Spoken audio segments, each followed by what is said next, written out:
JNV exam IQ पे आपका स्वागत है। आज आप लोगों से एक मेरा प्रश्न है, प्लीज़ आप इसका आंसर हमें कमेंट बॉक्स में बताएं। आप कितने दिनों पर ये सेट वाला वीडियो चाहते हैं? चलिए।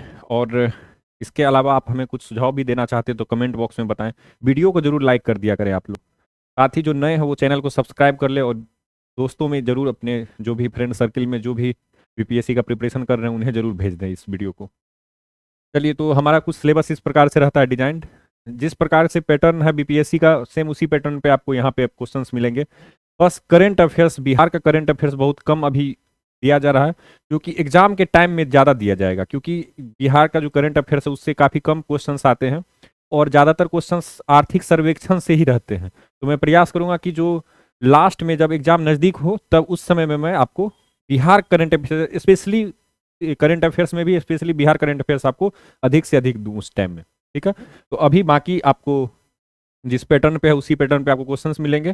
एग्जाम्स का डेट वगैरह सब मैंने जो पहला सेट है उसमें आपसे डिस्कस किया था। चलिए, तो प्रारंभ करते हैं। पहला प्रश्न, वर्ष 1940 में बिहार में कृषि भूमि संबंधित एवं कृषक आंदोलनों के साप्ताहिक हिंदी मुखपत्र का नाम था। जो पेपर था वो कौन सा न्यूज़पेपर था? ऑप्शन है लीडर, हुंकार, लोकमत या फिर सारथी। तो इसका आंसर है हुंकार। याद रखिएगा कि ये स्वामी सहजानंद जी के द्वारा ये प्रकाशित किया जाता था। ठीक है, तो ये ध्यान में रखेंगे। और इसका प्रकाशन पटना से होता था।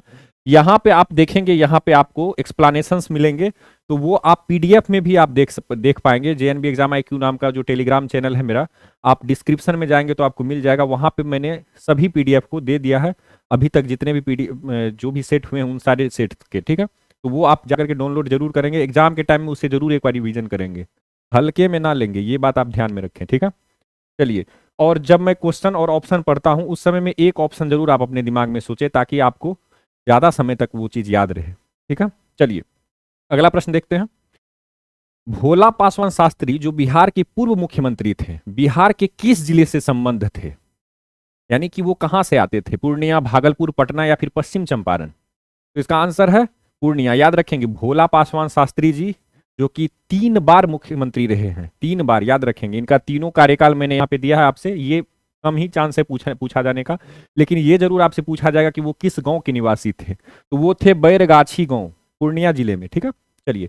जन्म दिवस अगर आपको याद रहता है तो ठीक है, नहीं तो इतना इंपॉर्टेंट नहीं है। ठीक है, चलिए। और एक चीज आपसे मैं शेयर करना चाहता हूं कि आप अगर प्रीवियस ईयर क्वेश्चंस भी हमारे सेट में देखते हैं तो उसका भी जो वर्तमान समय में जो उसका आंसर है, क्योंकि बहुत सारा ऐसा है जो कि प्रीवियस में पूछा गया है लेकिन उसका अब आंसर चेंज हो चुका है, तो मैं वैसे क्वेश्चंस का जो एकदम एग्जैक्ट आंसर है वर्तमान समय के हिसाब से वो मैं आपको प्रोवाइड कर रहा हूँ। तो प्लीज़ आप लोग लाइक और कमेंट में हमें कुछ ना कुछ जरूर लिख के बताएं। आप अपना अ, आप कहाँ से आते हैं, या आप कौन हैं, या फिर आप इस वीडियो को कितना पसंद करते हैं, या कोई सुझाव देना चाहते हैं, कुछ भी आप कमेंट में जरूर लिखें, ताकि उससे हमें प्रोत्साहन मिलेगा। चलिए, अगला प्रश्न है, विधि के अनुसार बिहार की 243 सदस्यीय विधानसभा में अधिकतम कितने मंत्रियों की नियुक्ति की जा सकती है? 35, 36, 37 या 38? तो इसका आंसर क्या है? इसका आंसर है 37। आपको पता होना चाहिए 51वां संविधान संशोधन, 91st जो संविधान संशोधन 2003 में हुआ था, उसके अनुसार मैक्सिमम 15% हो सकते हैं मंत्री, या फिर जहां पर कम है, 40 से कम है, जहां पर विधानसभा में 40 से कम सीटें हैं वहां पर अधिकतम मैक्सिमम 12 हो सकते हैं, और यहां पर 15%। तो ये दोनों याद रखेंगे, 15% में अगर पूछे तो 15% मैक्सिमम, अगर कहीं पे 40 से कम सीटें हैं तो वहां पर मैक्सिमम 12। ठीक है, और बिहार के हिसाब से अगर बात करें तो 15% अगर आप निकालेंगे 243 का, तो वो आपको लगभग 37 के आसपास आएगा। ठीक है, तो 37 आपको ये याद रखना है, ये पूछा गया प्रश्न है।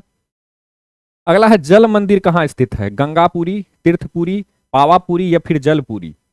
तो जल मंदिर कहाँ स्थित है? इसका आंसर हो जाएगा पावापुरी। याद रखेंगे, जल मंदिर का निर्माण किसने करवाया था? अगर ये आपसे पूछा जाए तो राजा नंदीवर्धन ने करवाया था। ये भगवान महावीर के बड़े भाई थे, ये भी ध्यान में रखेंगे। ठीक है, और किस जिले में आता है ये? तो ये नालंदा जिले में आता है। ठीक है, अगला है, निम्नलिखित में से बिहार का कौन सा जिला नेपाल के साथ सीमा साझा नहीं करता है? पूर्णिया, किशनगंज, मधुबनी या फिर सीतामढ़ी? तो नेपाल के साथ सीमा नहीं साझा करता है वो है पूर्णिया। ठीक है, तो ये ध्यान में रखेंगे। चलिए, कौन कौन सीमा साझा करता है वो सारे नाम आपको लिखे हुए हैं, आप जब पढ़ेंगे पीडीएफ में तो आपको उसे ध्यान में याद भी रखना पड़ेगा। अगला है बिहार में औसत वार्षिक वर्षा होती है कितने मिलीमीटर? 1705, 1205, 1005 या 1505? तो बिहार में औसत वार्षिक वर्षा होती है 1205 मिलीमीटर, ये याद रखेंगे 1205 मिलीमीटर, ठीक है, mm। चलिए अगला प्रश्न है, मुजफ्फरपुर बम कांड घटित हुआ, कब घटित हुआ था? 1 अप्रैल 1908 को, 20 अप्रैल 1908 को, 30 अप्रैल 1908 को या फिर 10 अप्रैल 1908 को? तो इसका आंसर है 30 अप्रैल 1908 को। और फांसी कब दिया गया था? 11 अगस्त 1908 को। तो ये ध्यान में रखेंगे। चलिए, और प्रफुल्ल चाकी थे खुदीराम बोस जी के साथ में। अगला प्रश्न है, निम्न में से बिहार में किसकी प्रचुर मात्रा में उपज होती है? चाय, तंबाकू, कॉफी या फिर इलायची? तो बिहार में प्रचुर मात्रा में उपजती है तंबाकू। निम्नलिखित ऑप्शंस में से तंबाकू है इसका आंसर, ये याद रखेंगे। वैशाली और समस्तीपुर में करेसा खैनी के नाम से आपको ये देखने को मिलता है, ठीक है। तो विकल्पों के अनुसार से तंबाकू, ठीक है। चलिए अगला है, मुजफ्फरपुर की लीची का ब्रांड नाम क्या है? रानी लीची, रसगुल्ला लीची, नवाबी लीची या फिर शाही लीची? तो मुजफ्फरपुर की लीची का ब्रांड नाम है शाही लीची, ठीक है। तो ये ध्यान में रखेंगे। अब आपसे ये एक और चीज पूछा जा सकता है, ये जो मिथिला मखाना है, मिथिला मखाना को जीआई टैग किस वर्ष दिया गया? तो 2022 में दिया गया। इसके अतिरिक्त भागलपुर का जर्दालू आम है, नवादा का मगही पान है, कतरनी चावल है, ये सारी चीजें आपको जो भी जीआई टैग में बिहार से रिलेटेड है उसे भी आप एक बार देखेंगे, ठीक है।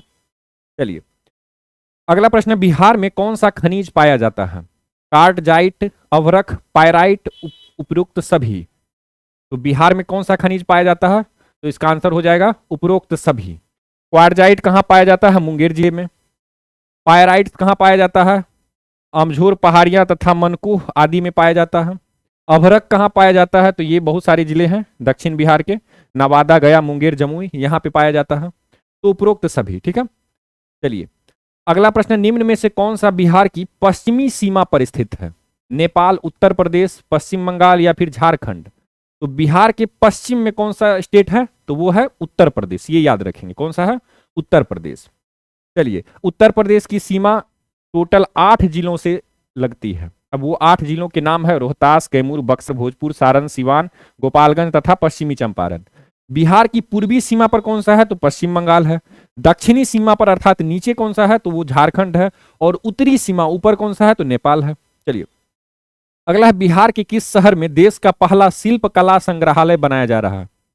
दरभंगा, नालंदा, गया या फिर पटना? तो देश का पहला शिल्प कला संग्रहालय कहां पे बनाया जा रहा है? तो इसका आंसर है पटना में, ये याद रखेंगे। कहां पे? पटना में भी कहां पे? तो उपेंद्र महारथी शिल्प अनुसंधान संस्थान में, ठीक है। तो ये ध्यान में रखेंगे, उपेंद्र महारथी शिल्प अनुसंधान संस्थान। यहां पर देश का पहला शिल्प कला संग्रहालय बनाया जा रहा है, म्यूजियम बनाया जा रहा है। अगला है, बिहार में स्थापित स्वराज दल की शाखा का संयोजक कौन था? स्वराज दल आप लोग को पता होगा 1 जनवरी 1923 ईस्वी को मोतीलाल नेहरू और चित्तरंजन दास जी के द्वारा स्थापित किया गया था। लेकिन आपसे पूछा जा रहा है कि बिहार में जो स्वराज दल की शाखा थी उसका संयोजक कौन था? ऑप्शन है राजकुमार शुक्ला या फिर श्री कृष्ण सिंह, शंभू शरण या फिर धरणीधर प्रसाद? तो क्या आंसर हो जाएगा?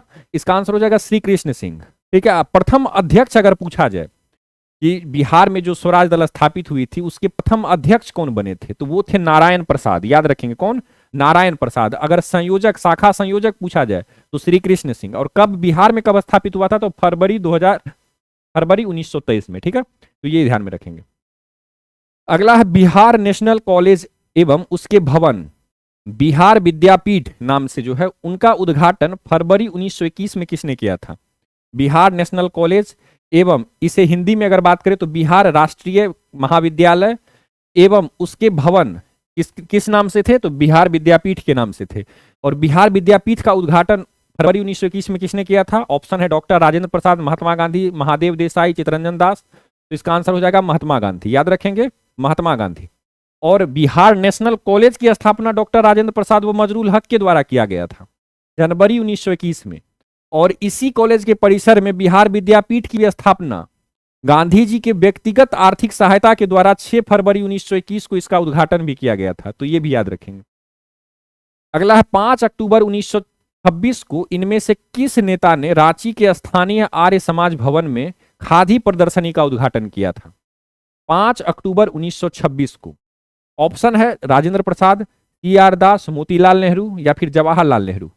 तो 5 अक्टूबर 1926 को याद रखेंगे कि रांची के स्थानीय आर्य समाज भवन में खादी प्रदर्शनी, आर्य समाज भवन में खादी प्रदर्शनी का उद्घाटन किसने किया था? राजेंद्र प्रसाद जी ने। ये याद रखेंगे, ठीक है। तो ये भी ध्यान में रखेंगे, राजेंद्र प्रसाद जी ने, ठीक है।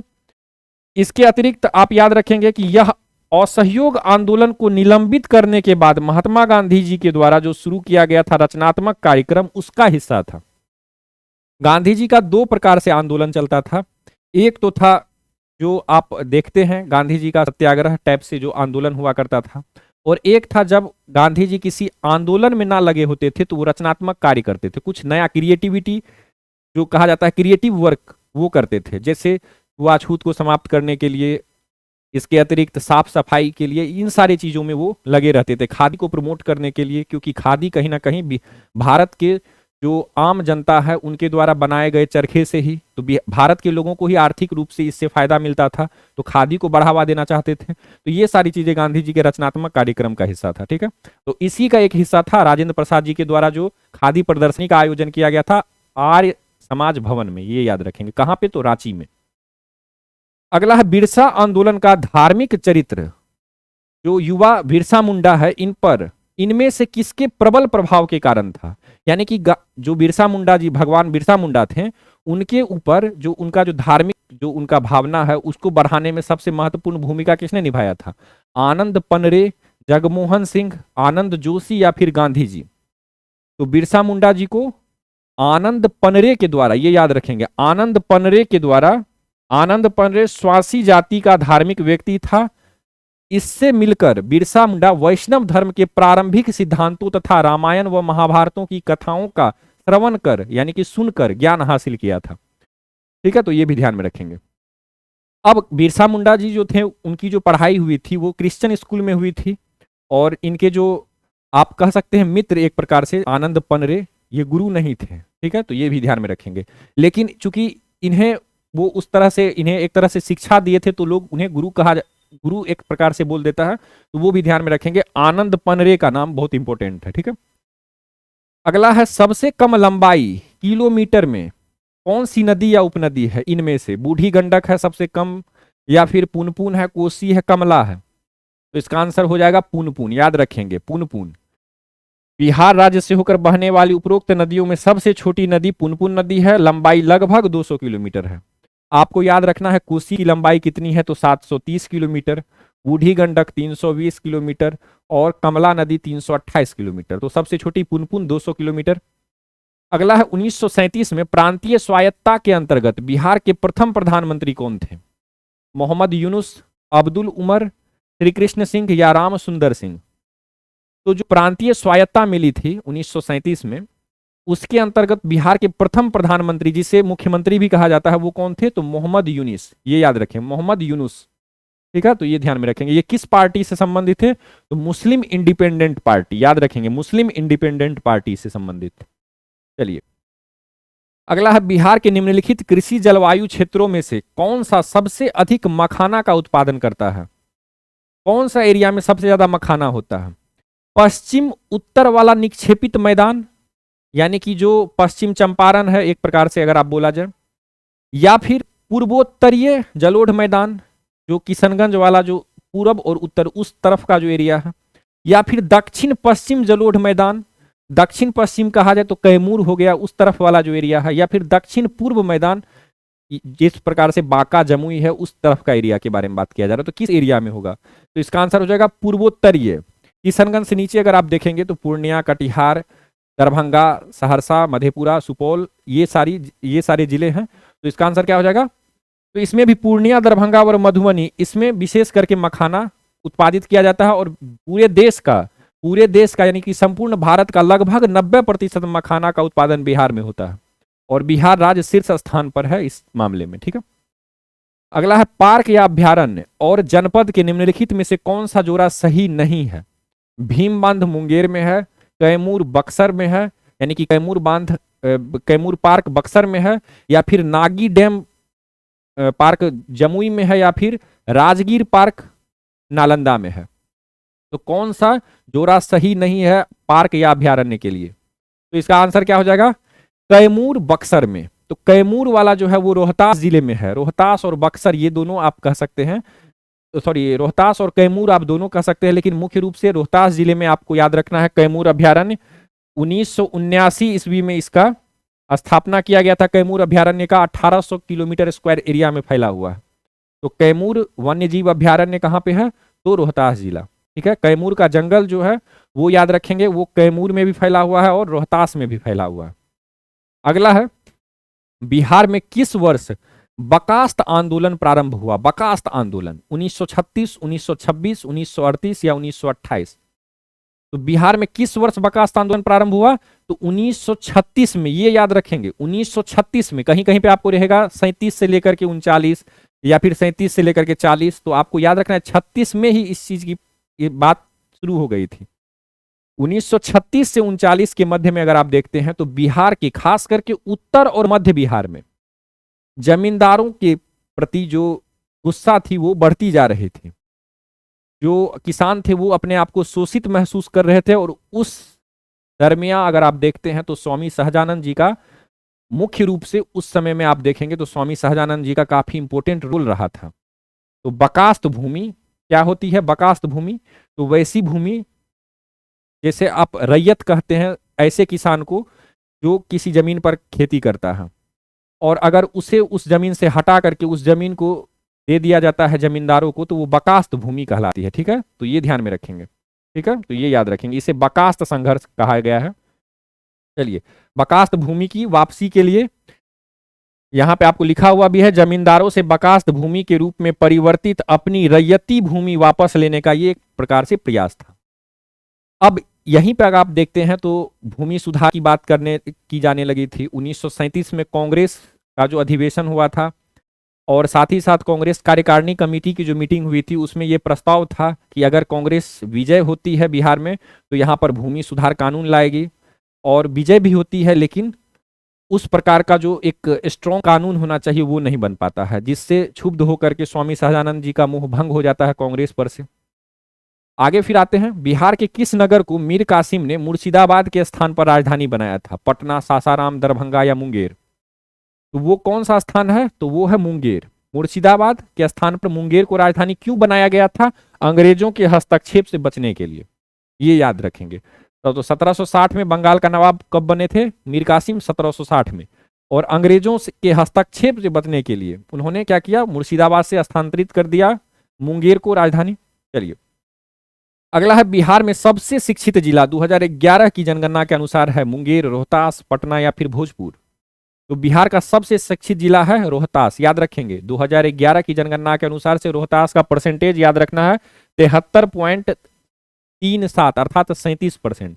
तो 73.37% रोहतास का है। पटना का है 70.68% जो दूसरे स्थान पे है। अगर आपसे पूछे न्यूनतम साक्षरता वाला जिला कौन सा है तो पूर्णिया, और पूरे बिहार का साक्षरता दर पूछा जाए तो 61.8%। ठीक है, अगला है the making of Bihar and Bihari's, एक पुस्तक है, काफी इंपॉर्टेंट पुस्तक है। आपसे लेखक का नाम पूछा जा रहा है, पुस्तक का नाम थोड़ा बड़ा है।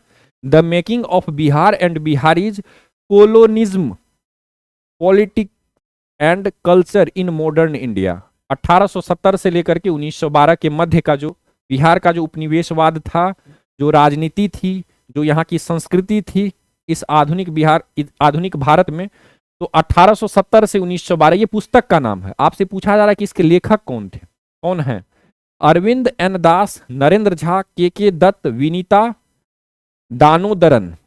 क्या हो जाएगा इसका आंसर? इसका आंसर है नरेंद्र झा, याद रखेंगे। कौन है? The making of Bihar and Bihari, Narendra Jha. और ये पुस्तक 2012 में प्रकाशित की गई थी, लेकिन प्रश्न पूछा गया था बहुत बाद में।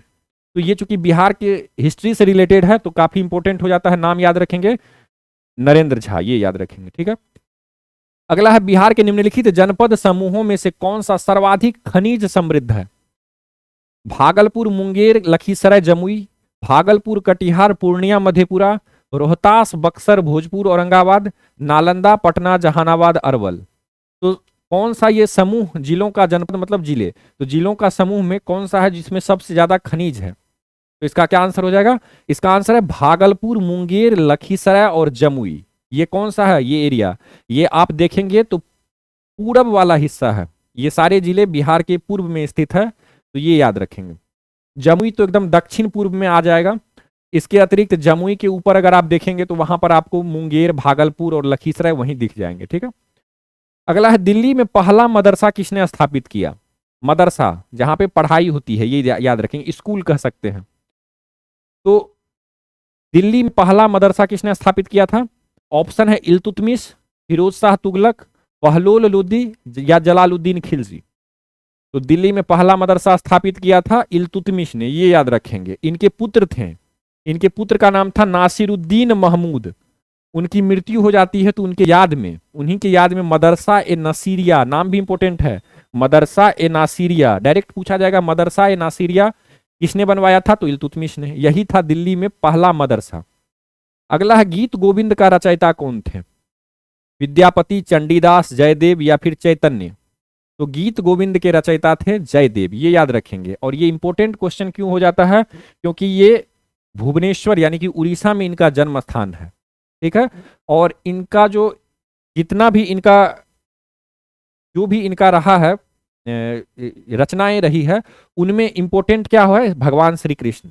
भगवान श्री कृष्ण से संबंधित, जैसे भगवान श्री कृष्ण द्वारा गोपिकाओं के साथ रासलीला या फिर राधा का विवाद वर्णन, इस तरह के जो भी राधा की सखी के द्वारा, यानी कि ये जो है इनका जो मुख्य विषय रहता था वो क्या रहा है? भगवान श्री कृष्ण पे रहा है। और इनका जन्म भुवनेश्वर उड़ीसा में हुआ है। गीत गोविंद के रचयिता हैं जयदेव। अगला प्रश्न है गजनी के महमूद ने सोमनाथ मंदिर का विध्वंस कब किया था? 1006 ईस्वी, 1026 ईस्वी, 1016 ईस्वी या 1036 ईस्वी? तो सोमनाथ मंदिर का विध्वंस गजनी के महमूद गजनी ने कब किया था? तो इसका आंसर हो जाएगा 1026 ईस्वी। तो कहा जाता है 1025-26 के आसपास में ये मंदिर को तोड़ा गया था। और वहां के राजा कौन थे उस समय में? भीम प्रथम थे। ठीक है। बाकी आप एक्सप्लेनेशन में पढ़ेंगे ही। अगला है बहमनी राज्य का संस्थापक कौन था? बहमनी राज्य का अलाउद्दीन हसन, महमूद गवां, फिरोज शाह या फिर आसफ खां? तो इसका आंसर हो जाएगा बहमनी राज्य का संस्थापक अलाउद्दीन हसन खां थे, ये याद रखेंगे। अलाउद्दीन हसन बहमन शाह पूरा नाम है इनका, अलाउद्दीन हसन बहमन शाह। कब स्थापित किया गया था बहमनी राज्य? 1347 ईस्वी में। इनका मूल नाम था हसन गंगू। गुलबर्गा को इन्होंने राजधानी बनाया था, बाद में उसका नाम अहसानाबाद भी रखा। तो ये भी याद पूछा जा सकता है कि गुलबर्गा का नाम क्या चेंज किया गया था? अहसानाबाद, अहसानाबाद। ठीक है। इनका जो प्रतिद्वंदी राज्य था वो विजयनगर था, जिससे युद्ध चलता रहता था। और इसने अपने साम्राज्य को 4 प्रांतों में बांटा था, गुलबर्गा, दौलताबाद, बरार और बीदर। ठीक है। चलिए अगला है दक्षिणी चित्रकला का विकास कहां से हुआ था? दक्षिणी चित्रकला बीजापुर गोलकुंडा, कोंकण अमरावती या फिर मैसूर कर्नाटक या विजयनगर गुलबर्गा? तो दक्षिणी चित्रकला का विकास कहां से हुआ था? तो इसका आंसर हो जाएगा बीजापुर गोलकुंडा, याद रखेंगे बीजापुर गोलकुंडा। केंद्र माना जाता है दक्षिण चित्रकला, दक्कन या फिर दक्षिण चित्रकला शैली का बीजापुर, लेकिन इसका विस्तार था गोलकुंडा, अहमदनगर में भी। तो यहाँ ऑप्शन में बीजापुर भी है और गोलकुंडा भी है। अगर अहमदनगर रहता तो वो भी हो जाता। ठीक है। तो ये याद रखेंगे। और रागमाला के चित्रों का चित्रांकन दक्कन चित्रकला शैली में विशेष रूप से किया गया है। कौन सा है? रागमाला, ये नाम याद रखेंगे। अब दक्कन चित्रकला शैली के महान संरक्षक का नाम पूछा जाए तो वो थे अली आदिल शाह। कौन थे? अली आदिल शाह। अगला है सन 1920 ईस्वी के खिलाफत कमेटी की सभा जिसने गांधी जी को असहयोग आंदोलन के नेतृत्व को संभालने का अनुरोध किया था, वह किस शहर में हुई थी? तो खिलाफत कमेटी की जो सभा हुई थी 1920 में, वो पूछा जा रहा है कि किस शहर में हुई थी? लखनऊ, इलाहाबाद या फिर लाहौर या फिर कराची? तो इसका आंसर हो जाएगा इलाहाबाद में। 1920 में खिलाफत कमेटी को अंग्रेजी हुकूमत के खिलाफ असहयोग आंदोलन प्रारंभ करने की सलाह दी। 9 जून 1920 को खिलाफत कमेटी ने इलाहाबाद में इस सलाह को स्वीकार किया और गांधी जी को आंदोलन की अगुवाई करने का अधिकार सौंपा। अगला है अखिल भारतीय खिलाफत सम्मेलन जो कि 1919 में हुआ, उसका अध्यक्ष किसे चुना गया था? महात्मा गांधी, शौकत अली, जवाहरलाल नेहरू, एस.सी. बोस? तो इसका आंसर हो जाएगा महात्मा गांधी। अभी हम लोग जस्ट पढ़े तो ये याद रखेंगे। अखिल भारतीय खिलाफत सम्मेलन जो हुआ था 1919 में, उसका अध्यक्ष किसे चुना गया था? तो महात्मा गांधी जी को चुना गया था। अगला है, असहयोग आंदोलन के दौरान किस राज्य में सरकार ने महान लोगों के नाम बताए? उन महान लोगों के नाम बताए जो शराब पीते थे, यानी कि एक प्रकार से शराब को प्रमोट करना चाहते थे राजस्व को बढ़ाने के लिए। तो ऑप्शन है आंध्र प्रदेश, बॉम्बे, बिहार, गुजरात। इसका आंसर हो जाएगा बिहार। याद रखेंगे, बिहार में, क्योंकि गांधी जी क्या कहते थे असहयोग आंदोलन के दौरान? शराब मत पियो। अब इनकी बातों को लोग इस शराब से परहेज करने लगे, और इससे क्या होता है, बिहार के राजस्व में भारी कमी देखी जाती है।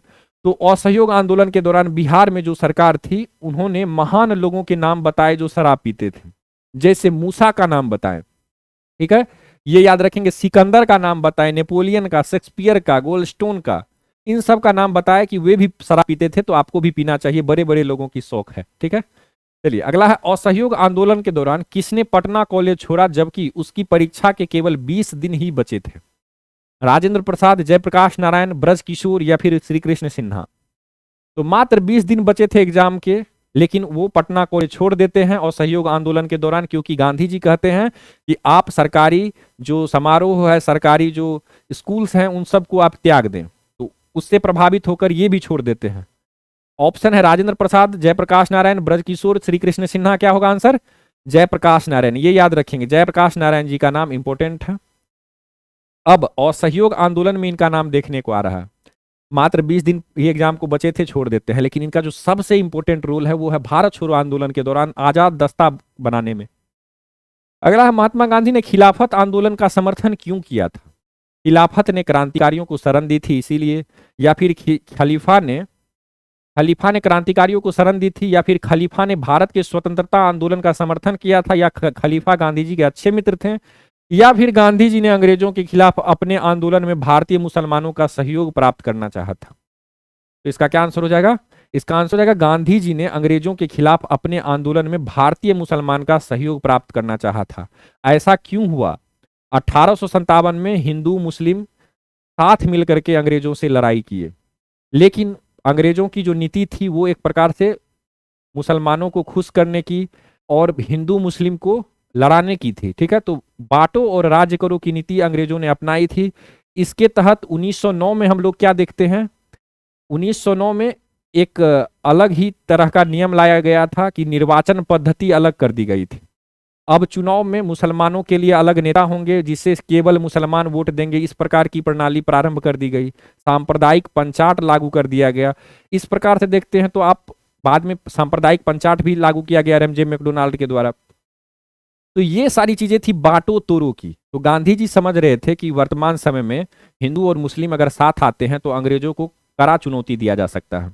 इसीलिए उन्होंने क्या किया है, तो मुसलमानों का सहयोग प्राप्त करना चाहा है, तो खिलाफत का सपोर्ट किया है, ठीक है। इसके पीछे और कोई अगर आप कभी भी एक चीज याद रखेंगे, चाहे वो किसी भी सिविल सर्विसेज का एग्जाम हो, अगर आपको मेंस में भी आपको आंसर राइटिंग करने में अगर पूछा जाता है इस तरह का किसी भी टाइप का प्रश्न, तो आपको किसी तरह से ये सिद्ध करना है कि बापू सही थे, ठीक है, महात्मा गांधी सही थे। हो सकता है आपकी जो विचारधारा है वो उनसे मेल ना खाती हो, लेकिन जो हमारा मौलिक कर्तव्य है उसमें हमें बताया गया है कि हम अपने महापुरुषों का सम्मान करें, ठीक है। तो अगर हमारा एक प्रकार से वो कर्तव्य भी है, तो आंसर भी जब भी होगा तो वो कैसा होगा, वो संविधान के हिसाब से ही होना चाहिए, ठीक है। तो ये ध्यान में रखेंगे।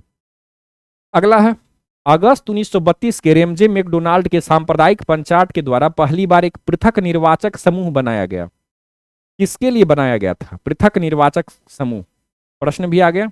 भारतीय ईसाइयों के लिए, अछूतों के लिए, मुसलमानों के लिए, एंग्लो इंडियंस के लिए।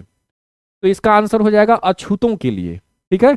आपको पता होगा 1909 में ही मुसलमानों के लिए बना दिया गया था, तो अछूतों के लिए ये याद रखेंगे 1932 में RMJ मैकडोनाल्ड के द्वारा कम्युनल अवार्ड ये किया गया था, ठीक है। बाद में 24 सितंबर 1932 को गांधी जी और अंबेडकर जी के मध्य में समझौता होता है, और उसके बाद उस समझौते पर ब्रिटिश सरकार को स्वीकृति देना पड़ता है, ठीक है। तो ये याद रखेंगे। तो 24 सितंबर 1932 ये पूना में हुआ था, इसीलिए इसे पूना समझौता कहा जाता है, ठीक है। चलिए, और अगर आपसे पूछा जाए कि गांधी जी की तरफ से कौन साइन किए थे, तो गांधी जी की तरफ से तेज प्रताप सप्रू जी साइन किए थे। गांधी जी तो जेल में थे, तो गांधी जी की तरफ से किसने साइन किया है इसमें? तो तेज प्रताप सप्रू। अगला है नोआखाली काल में महात्मा गांधी के सचिव कौन थे? नोआखाली दंगा आप लोगों ने सुना होगा। ऑप्शन है निर्मल कुमार बोस, प्यारेलाल, महादेव देसाई या वल्लभ भाई पटेल। तो नोआखाली काल में गांधी जी के सचिव थे प्यारेलाल। ठीक है, तो ये याद रखेंगे, बंगाल में स्थित है नोआखाली। और ये प्यारेलाल वही हैं, इनकी भूमिका दांडी मार्च में भी देखी गई है, तो ये भी ध्यान में रखेंगे। अगला है स्वतंत्रता संग्राम के दौरान भारतीय राज्यों जैसे कश्मीर, हैदराबाद, त्रावणकोर, इन जैसे राज्यों में भारतीय शासकों के द्वारा जो भी शासित राज्य हैं, चाहे वो कश्मीर हो, हैदराबाद हो, त्रावणकोर है, तो स्वतंत्रता संग्राम के दौरान वहां पर एक आंदोलन वहां भी चल रहा था। एक प्रकार से जो भारत की जो मुख्य धारा थी वो अंग्रेजों से एक प्रकार से लोहा ले रही थी, अंग्रेजों को बाहर करने का प्रयास कर रही थी। उसी प्रकार से इन राज्यों में इन राजाओं को बाहर करने की बात की जा रही थी। तो उस आंदोलन का क्या नाम था? ऑप्शन है स्वराज आंदोलन, राज्य वन आंदोलन, प्रजामंडल आंदोलन, उपरोक्त में से कोई नहीं। तो इसका आंसर हो जाएगा प्रजामंडल आंदोलन। याद रखेंगे, जो भी समानांतर आंदोलन ही चल रहा था, एक प्रकार से इधर ब्रिटिश को भगाने के लिए हो रहा था और उधर राजाओं को हटाने के लिए हो रहा था, और प्रजातंत्र लाने की बात की जा रही थी। तो आपको याद रखना है प्रजामंडल आंदोलन। अगला है सविनय अवज्ञा आंदोलन की असफलता के बाद गांधी जी ने महत्व दिया इस चीज पर। गांधी जी सविनय अवज्ञा आंदोलन आपको पता होगा वर्ष 1930 में प्रारंभ हुआ था। ठीक है, और आपको दांडी मार्च पहले हुआ 6 मार्च से लेकर के, आप अगर देखेंगे तो 6 मार्च से लेकर के आप अप्रैल तक देखेंगे, 12 अप्रैल तक संभवतः है। ठीक है, 5 अप्रैल तक है, 5 अप्रैल तक, 12 मार्च से लेकर के, हाँ 12 मार्च से लेकर के आप देखेंगे तो 5 अप्रैल को गांधी जी दांडी पहुंचे और 6 अप्रैल को नमक कानून, यानी कि नमक बना करके एक नमक कानून जो था कि भारतीय नहीं बना सकते हैं नमक, वो तोड़ दिए, वो कानून को तोड़ देते हैं। अब 6 अप्रैल को अगर आप देखेंगे तो वहां से सविनय अवज्ञा आंदोलन प्रारंभ हो जाता है। तो 6 अप्रैल आपको याद रखना है, सविनय अवज्ञा आंदोलन प्रारंभ होती है, लेकिन किसी ना किसी प्रकार से ये असफल हो जाती है सविनय अवज्ञा आंदोलन। फिर गांधी जी ने किस चीज पर महत्व दिया? तो आपको मैंने पहले भी बताया है कि जब गांधी जी आंदोलन करते हैं तो आंदोलन में हिस्सा लेते हैं, जब आंदोलन खत्म हो जाता है तो वो क्या करते हैं? रचनात्मक कार्यक्रम करते हैं। क्या करते हैं? रचनात्मक कार्यक्रम करते हैं। ठीक है, जैसे हरिजन का उत्थान करना, खादी, हिंदू मुस्लिम एकता, छुआछूत का उन्मूलन, इस तरह के जो भी क्रिएटिव वर्क हैं वो करने लगते हैं गांधी जी। ठीक है, अगला है भागलपुर में नमक सत्याग्रह का नेतृत्व किसने किया था? श्री कृष्ण सिंह, कुमार मिश्रा, महादेव लाल सर्राफ या फिर सत्यानारायण। तो भागलपुर में नमक सत्याग्रह का नेतृत्व किया था महादेव लाल सराफ, ये याद रखेंगे, महादेव लाल सराफ। ठीक है, चलिए कब? 1930 में, भागलपुर में। अगला है कैबिनेट मिशन निम्नलिखित में से किसके लिए भारत भेजा गया था? कैबिनेट मिशन भारत क्यों आया था? एक राष्ट्रीय सरकार की स्थापना करने के लिए, दूसरा है सत्ता के हस्तांतरण के लिए, एक संवैधानिक व्यवस्था तैयार करने के लिए, तीसरा है पाकिस्तान के लिए जिन्ना की मांगों के ब्यूरो पर काम करने के लिए। तो इसका क्या आंसर होगा? केवल 3, केवल 1, केवल 2 या उपयुक्त में से एक से अधिक? तो इसका आंसर हो जाएगा केवल 2। ये याद रखेंगे, केवल 2। केवल सत्ता के हस्तांतरण के लिए, यानी कि ब्रिटिश भारत को छोड़ के जाएंगे तो भारत के जो मुख्य लीडर्स हैं उनको सत्ता दे करके जाएंगे, तो यानी हस्तांतरित करके जाएंगे, ट्रांसफर ऑफ पावर करेंगे। ठीक है, तो ट्रांसफर ऑफ पावर करने के लिए, संवैधानिक व्यवस्था तैयार करने के लिए कि संविधान सभा बनी, उसके बाद इस तरह का कार्य किया गया। तो एक ये सही है। एक राष्ट्रीय सरकार की स्थापना के लिए ऐसी नहीं, ये नहीं है, राष्ट्रीय सरकार बनाने की बात उस समय में नहीं थी। ठीक है, इसके अतिरिक्त पाकिस्तान के लिए जिन्ना की मांग के ब्यूरो पर काम करने के लिए, ये भी गलत है, क्योंकि सख्त हिदायत दिया गया था कि आप पाकिस्तान के मामले पर आप कुछ नहीं कहेंगे। ठीक है, तो भारत को वो चाहते थे यूनाइट रहे, अब बाद में फिर कुछ और होता है, लेकिन अभी तक इन्होंने पाकिस्तान की बात स्वीकार नहीं की थी। ठीक है, तो ये याद रखेंगे। कैबिनेट मिशन 24 मार्च 1946 को पहुंचा था, 3 सदस्य थे, पैथिक लॉरेंस इसमें भारत सचिव थे, वही हेड भी थे इस कैबिनेट मिशन के। ठीक है, इसके अतिरिक्त व्यापार बोर्ड के अध्यक्ष स्टोफर्ड क्रिप्स थे, नौसेना के प्रमुख एबी अलेक्जेंडर थे। अगला है नवंबर 1942 में जयप्रकाश नारायण किस जेल से अपने 5 साथियों के साथ भाग निकले थे? अगर आपसे पूछा जाए कि वो, एक बार पूछा भी गया है तो ये भी पूछा जा सकता है कि कितने साथियों के साथ भागे थे, तो 5 साथियों के साथ भागे थे 1942 में। 11 नवंबर का वो डेट था, ठीक है, दीपावली का दिन था। ऑप्शन है बेतिया जेल, हाजीपुर जेल, या बांकीपुर जेल, या फिर हजारीबाग सेंट्रल जेल। तो इसका आंसर हो जाएगा हजारीबाग सेंट्रल जेल, याद रखेंगे, हजारीबाग सेंट्रल जेल, ठीक है। अगला है भारत छोड़ो आंदोलन के दौरान बकरी का टापू में अखिल भारतीय आजाद दस्ता का गठन किया था। बकरी का टापू में, बकरी का टापू नेपाल में स्थित है, वहां पे अखिल भारतीय आजाद दस्ता का गठन किसने किया था? राम मनोहर लोहिया ने, चित्तू पांडे ने, उषा मेहता ने, उपयुक्त में से कोई नहीं। तो इसका आंसर हो जाएगा उपरोक्त में से कोई नहीं, ठीक है। तो जयप्रकाश नारायण ने किया था। नेपाल की तराई में बकरी का टापू है, वहां पर 21 मई 1943 को इन्हें गिरफ्तार किया गया था। इनके साथ 5 और थे, नाम 5 का आप सुन लें। राम मनोहर लोहिया थे, श्यामनंदन सिंह थे, वैद्यनाथ झा थे और कार्तिक प्रसाद सिंह थे। अब इन्हें छुड़ाने के लिए, ये चूंकि इन्हें हनुमान नगर पुलिस चौकी में रखा गया था, तो इन्हें छुड़ाने के लिए सूरज नारायण सिंह के नेतृत्व में जो ग्रुप था, वो लीड कौन कर रहा था ग्रुप को? सूरज नारायण सिंह। उन्होंने क्या किया था? धावा बोल करके हनुमान नगर पुलिस चौकी से इन लोगों को छुड़ाया था। तो ये याद रखेंगे। अगला है ऐतिहासिक दांडी। दांडी कहाँ स्थित है? दांडी यात्रा आपको मैंने बताया है, तो दांडी स्थित है नवसारी जिला, गुजरात में, ठीक है। तो ये याद रखेंगे। तो ऐतिहासिक दांडी यात्रा कितने मील लंबी पद यात्रा थी? 40 मील, 140 मील, 240 मील या 78 मील? तो दांडी यात्रा 240 मील थी, ये याद रखेंगे। साबरमती आश्रम कहाँ स्थित है? अहमदाबाद में। वहां से ये चलना प्रारंभ किए। कहाँ पहुंचे? दांडी। कहाँ स्थित है? नौसारी जिला में। कब स्टार्ट हुआ था? 12 मार्च को ये स्टार्ट हुआ था। और कब पहुंचे थे? तो 5 अप्रैल को पहुंचे, और 6 अप्रैल को आप देखेंगे कि दांडी में नमक बना करके कानून तोड़ते हैं, ठीक है। इसके बाद संपूर्ण देश में सविनय अवज्ञा आंदोलन व्यापक रूप से फैल गया। अगला, इनमें से कौन साइमन आयोग के 7 सदस्यों में नहीं थे? साइमन आप लोगों को पता होगा। ऑप्शन है Clement Attlee, Harry Levy Lawson, Donald Howard या एसएन सिन्हा।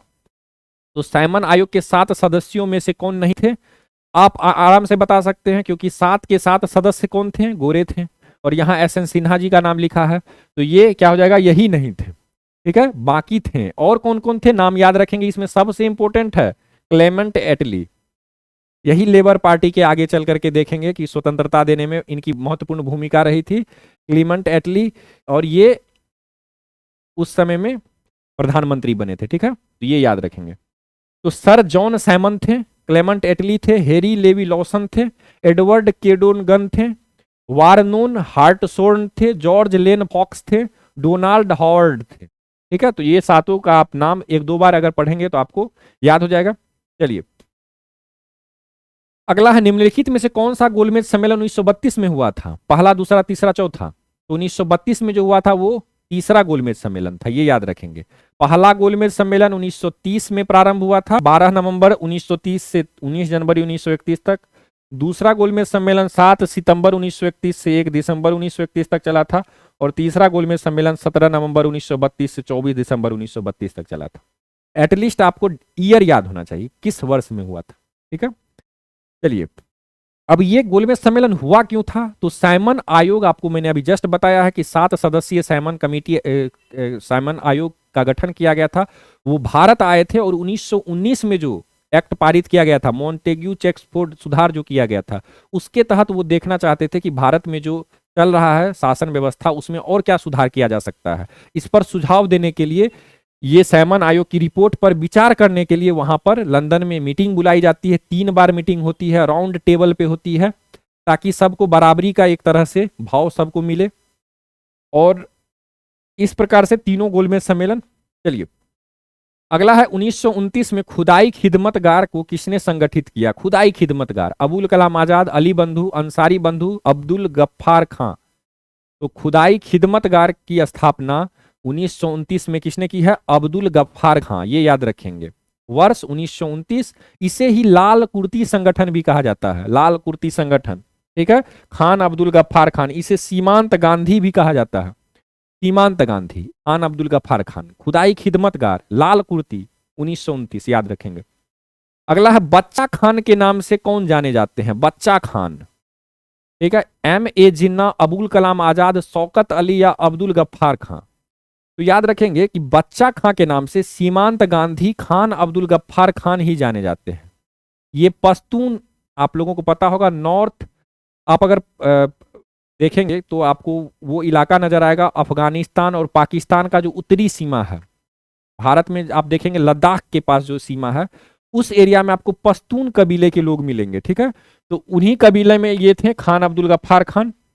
ठीक है, ये पश्तून स्वतंत्रता कार्यकर्ता थे, इन्हें सीमांत गांधी भी कहा जाता है।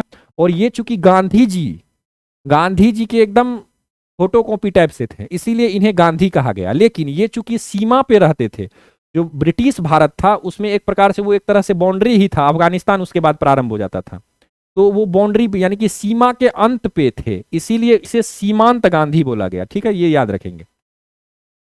अगला है, अमृतसर के जलियांवाला बाग में भीड़ का दमन कब हुआ था? 1 जून 1918, 14 अप्रैल 1920, 13 अप्रैल 1919, 6 अप्रैल 1921। जलियांवाला बाग में भीड़ का दमन हुआ था 13 अप्रैल 1919 में। ठीक है, अब यहां पे दो इंपॉर्टेंट नाम है। अब एक तो है सत्यपाल और सैफुद्दीन किचलू, इन दोनों को छुड़ाने के लिए अमृतसर में ये मीटिंग की गई थी। जनरल डायर ने गोलियां चला दी। विरोध करने के रूप में रविंद्रनाथ टैगोर ने नाइटहुड की उपाधि त्याग दी। नाइटहुड बहुत बड़ा सम्मान होता है। ठीक है, और शंकरन नायर ने वायसराय की कार्यकारिणी परिषद से त्याग पत्र दे दिया। वायसराय जो हुआ करते थे, वायसराय का एक अपना ग्रुप होता था जो डिसीजन लेता था, जो मेन काम करता था। उस काम करने वाला जो ग्रुप था, कार्यकारिणी परिषद जो था, उससे त्याग पत्र दे दिए थे शंकरन नायर। समझ सकते हैं कितनी बड़ी बात। अंग्रेजों को यह बताने के लिए कि हमें बहुत इस चीज से दुख होता है कि आप इस प्रकार का जघन्य अपराध, इस प्रकार का जघन्य कृत्य कर सकते हैं आप। ठीक है, चलिए अगला, क्रांतिकारी एवं अराजकतावादी अधिनियम के नाम से जाना जाता है। Press act 1910, vernacular press act 1878, क्रांतिकारी एक्ट 1905 या रोलेट एक्ट 1919। तो क्रांतिकारी एवं अराजकतावादी अधिनियम के नाम से जाना जाता है रोलेक्ट एक्ट 1919। ठीक है, ये याद रखेंगे, रोलेक्ट एक्ट 1919। वास्तविक नाम क्या है रोलेक्ट एक्ट का? वास्तविक नाम क्रांतिकारी एवं अराजकतावादी अधिनियम, ये याद रखेंगे। और इस समय में लॉर्ड चेम्सफोर्ड ही 1919 में लॉर्ड चेम्सफोर्ड ही थे। ठीक है, तो ये याद रखेंगे। इसके बाद अगला प्रश्न है, किस घटना के बाद महात्मा गांधी ने असहयोग आंदोलन को अपनी हिमालय जैसी भूल बताई थी? चौरी चौरा, नागपुर सत्याग्रह, खेराक सत्याग्रह या फिर राजकोट सत्याग्रह? तो असहयोग आंदोलन को हिमालय जैसी भूल, यानी कि इतनी बड़ी भूल कि हिमालय जैसी भूल, यानी कहने का सेंस है कि असहयोग आंदोलन प्रारंभ करके गांधी जी ऐसा बताना चाहते हैं कि मैंने बहुत बड़ी गलती कर दी। तो क्यों कही, किस घटना के बाद ऐसा बोला गया गांधी जी के द्वारा? तो चौरी चौरा घटना के बाद। किस घटना के बाद? चौरी चौरा, आपको ये पता होगा। इसमें क्या हुआ था, इसमें पुलिस वालों को घेर करके थाने के अंदर जला दिया गया था। तो ये 23 जवानों को थाने के अंदर जिंदा जला दिया गया था 4 फरवरी 1922 ईस्वी को। ठीक है, तो ये ध्यान में रखेंगे। अगला है, महात्मा गांधी ने अपनी सत्याग्रह की तकनीकी का प्रथम प्रयोग कहां पर किया था? सत्याग्रह, सत्य का आग्रह, यानी कि जब तक आप सत्य को, सच को, सही को स्वीकार नहीं करेंगे तब तक मैं आपको आग्रह करूंगा। लेकिन आग्रह आप किसी भी प्रकार से हमें इसे रोक नहीं कर सकते हैं, चाहे वो किसी भी प्रकार से मैं आग्रह करूं। मैं आपसे इतना आग्रह करूंगा, आपको मानने को मजबूर कर दूंगा सत्य को। ठीक है, तो ये जो सत्याग्रह की नीति है, ठीक है, इसमें और भी बहुत सारी चीजें हैं। मैंने गांधी जी का एक लेक्चर आपको यहाँ पे अपलोड किया है, आप प्लेलिस्ट में जाकर के देखेंगे, मेंस आंसर राइटिंग सीरीज में होगा, सिविल सर्विसेज वाला, उसमें आप देखेंगे तो गांधी जी की ये सब सारी रणनीतियों पर मैंने चर्चा किया है। तो महात्मा गांधी ने अपनी सत्याग्रह की तकनीकी का प्रथम प्रयोग कहाँ किया है? चंपारण बिहार, अहमदाबाद मिल हड़ताल, या फिर खेरा गुजरात, या रोलेक्ट एक्ट? तो इसका आंसर हो जाएगा चंपारण बिहार में, सत्याग्रह चंपारण बिहार। ठीक है, अगला है, फारसी यात्री अब्दुल रज्जाक भारत में किस राजा के शासनकाल में आया था? देवराय प्रथम, कृष्णदेव राय, हरिहर एवं बुक्का, या देवराय द्वितीय? तो अब्दुल रज्जाक आया था देवराय द्वितीय के टाइम पीरियड में, ये याद रखेंगे, देवराय द्वितीय के टाइम पीरियड में अब्दुल रज्जाक आया था। अगला है, विजयनगर का वह शासक जिसने बहमनी साम्राज्य से गोवा को छीना था? ऑप्शन में आपको हरिहर द्वितीय, बुक्का प्रथम, देवराय प्रथम, देवराय द्वितीय। तो क्या हो जाएगा आंसर? इसका आंसर हो जाएगा हरिहर द्वितीय। काफी इंपॉर्टेंट प्रश्न है। विजयनगर के शासक हरिहर द्वितीय ने 1377 ईस्वी में बहमनी साम्राज्य से गोवा और बेलगांव को छीन लिया था। बेलगांव वही एरिया है जो महाराष्ट्र और कर्नाटक के बॉर्डर पे स्थित है, ठीक है, जिसे लेकर के महाराष्ट्र और कर्नाटक में आज भी विवाद बना हुआ है। ये वही स्थान है जहां पे 1924 में गांधी जी ने केवल एक बार ही अध्यक्षता किया था कांग्रेस के अधिवेशन का, और वो यही किया था। तो ये वाला एरिया है और साथ ही साथ गोवा है। इन दोनों को बहमनी साम्राज्य से छीनने वाला विजयनगर का शासक कौन था? हरिहर द्वितीय। हरिहर द्वितीय, ठीक है, ये याद रखें। अगला है हरिहर एवं बुक्का के गुरु कौन थे? विद्यारण्य और सायन, आनंद और प्रभास, उलीवर और उलूवर, टीक और चारू। तो हरिहर एवं बुक्का जो कि विजयनगर साम्राज्य के संस्थापक थे, उन्हें विजयनगर जैसे साम्राज्य की स्थापना करने के लिए प्रेरित करने वाले वो गुरु कौन थे? तो आंसर हो जाएगा विद्यारण्य और सायन। ये याद रखेंगे, विद्यारण्य और सायन, ठीक है, ये याद रखेंगे। अगला है क्वांटम डॉट्स की खोज और संश्लेषण के लिए वर्ष 2023 का रसायन विज्ञान क्षेत्र में नोबेल पुरस्कार किसे नहीं दिया गया? देखिए प्रश्न में आपको 4 ऑप्शन है, 3 को दिया गया होगा, 1 किसी को नहीं दिया गया होगा। आपको प्रश्न को भी अच्छे से पढ़ना है। किसके खोज के लिए 2023 का नोबेल पुरस्कार दिया गया? केमिस्ट्री में, तो क्वांटम डॉट्स की खोज के लिए। अब यहां पे एक प्रश्न ये हो गया। दूसरा प्रश्न होगा कि किसे नहीं दिया गया, यानी कि दिया किसे गया है वो आपको नहीं पूछा जा रहा, आपसे पूछा जा रहा है कि किसे नहीं दिया गया है। फ्रांसीसी अमेरिकी मॉगी जी वावेंडी को, अमेरिकी लुइस ई ब्रूस को, रूसी मूल के एलेक्सी एकीमोव को, या नॉर्वे मूल के जॉन फासे को? किसे नहीं दिया गया है? केमिस्ट्री में केमिस्ट्री यानी कि रसायन विज्ञान क्षेत्र में नोबेल पुरस्कार किसे नहीं दिया गया है? इसका आंसर हो जाएगा नॉर्वे मूल के जॉन फासे को। अब इन्हें नोबेल पुरस्कार दिया गया है लेकिन केमिस्ट्री में नहीं दिया गया है। किस विषय में दिया गया है? तो साहित्य के लिए नोबेल पुरस्कार दिया गया है। अगर आपसे पूछे लिटरेचर का नोबेल पुरस्कार तो नॉर्वे मूल के जॉन फासे को, ठीक है। और बाकी ये जो 3 हैं, मॉगी जी वावेंडी, लुइस ई ब्रूस और एलेक्सी एकीमोव, इन तीनों को क्वांटम डॉट्स की खोज के लिए केमिस्ट्री का नोबेल पुरस्कार वर्ष 2023 का दिया गया है, ठीक है। अगला है प्रकाश के एटो सेकेंड पल्स के अनूठे प्रयोगों के लिए वर्ष 2023 का भौतिक विज्ञान क्षेत्र में नोबेल पुरस्कार किसे नहीं दिया गया? यहां भी सेम उसी टाइप का प्रश्न है, लेकिन यहां पे आपको प्रश्न को समझना होगा कि फिजिक्स के क्षेत्र में 2023 का नोबेल पुरस्कार आपसे पूछा जा रहा है और क्यों दिया गया है? तो प्रकाश के एटो सेकेंड पल्स के अनूठे प्रयोगों के लिए। एटो सेकेंड पल्स, प्रकाश के एटो सेकेंड पल्स, तो ये आपको पता हो गया कि किस लिए दिया गया है फिजिक्स में। अब किसे नहीं दिया गया, यानी कि 3 व्यक्ति को दिया गया है, 1 को नहीं दिया गया है। ऑप्शन है अमेरिका की क्लॉडिया गोल्डिन, अमेरिका के पियरे एगोस्टिनी, जर्मनी के फेरेंक क्रूज, स्वीडन के एनी एल हुइलियर। इसका आंसर क्या हो जाएगा? अमेरिका की क्लॉडिया गोल्डिन को। इसे किस विषय पे दिया गया है? इसे भी दिया गया है, अमेरिका की क्लॉडिया गोल्डिन को भी दिया गया है। ये गोल्ड से आप याद रख सकते हैं। इसे इकोनॉमिक्स में दिया गया है, इकोनॉमिक्स यानी अर्थशास्त्र के लिए। अर्थशास्त्र में इन्होंने बाजार श्रम में महिलाओं की भूमिका पर उन्होंने शोध किया है। बाजार श्रम में, मार्केट में जो लेबर के रूप में महिलाएं हैं उनकी स्थिति पर इन्होंने क्या किया है? शोध किया है। इसीलिए इन्हें दिया गया है किस क्षेत्र में?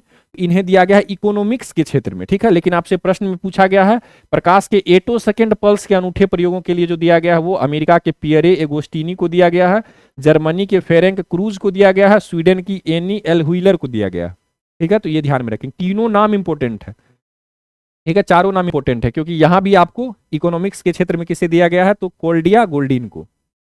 अगला है ऐसी प्रौद्योगिकी विकसित की जिसमें mRNA आधारित कोविड टीकों का निर्माण संभव हो सका। अब वो पूछा जा रहा है कि किसने ऐसी टेक्नोलॉजी डेवलप की जिसमें mRNA मैसेंजर RNA आधारित कोविड टीकों का निर्माण संभव हो सका, जिसके लिए वर्ष 2023 का चिकित्सा क्षेत्र में नोबेल पुरस्कार किसे नहीं दिया गया?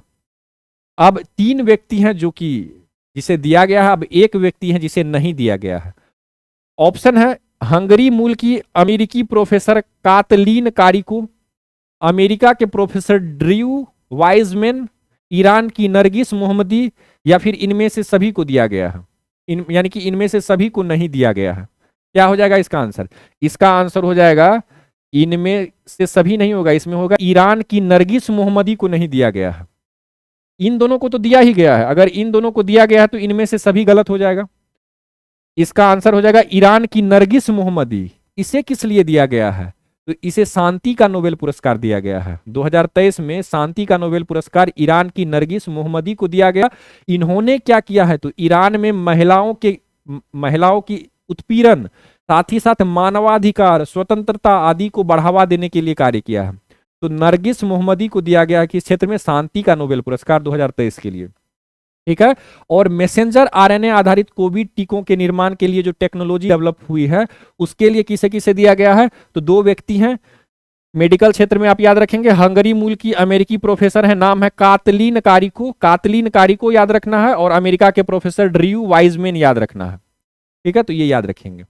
वाइज मतलब बुद्धिमान, और यहां पे कातलीन याद रखेंगे। चलिए अगला है, निम्नलिखित में से किसका गलनांक अधिकतम होता है? सोना, सिलिकॉन, चांदी, तांबा। आपसे गलनांक पूछा जा रहा है, सबसे ज्यादा किसका होगा? सोना, सिलिकॉन, चांदी या तांबा? तो आंसर हो जाएगा सिलिकॉन। याद रखेंगे सिलिकॉन का गलनांक कितना होता है? 1414 डिग्री सेल्सियस पे जाने के बाद सिलिकॉन गलता है। ठीक है। इससे भी कम पे कौन गलता है? तो तांबा 1085 पे गल जाता है। उससे भी कम पे सोना 1064 पे ही, और चांदी उससे भी पहले 962 डिग्री सेल्सियस पे ही गलता है। ठीक है, तो ये याद रखेंगे। परिभाषा दिया हुआ है गलनांक क्या होता है, गलनांक। अगला है, प्रयोगशाला के उपकरण बनाने के लिए कौन सा कांच उपयोग में आता है? पायरेक्स कांच, सेफ्टी कांच, ऑप्टिकल कांच या फिर सोडियम कांच?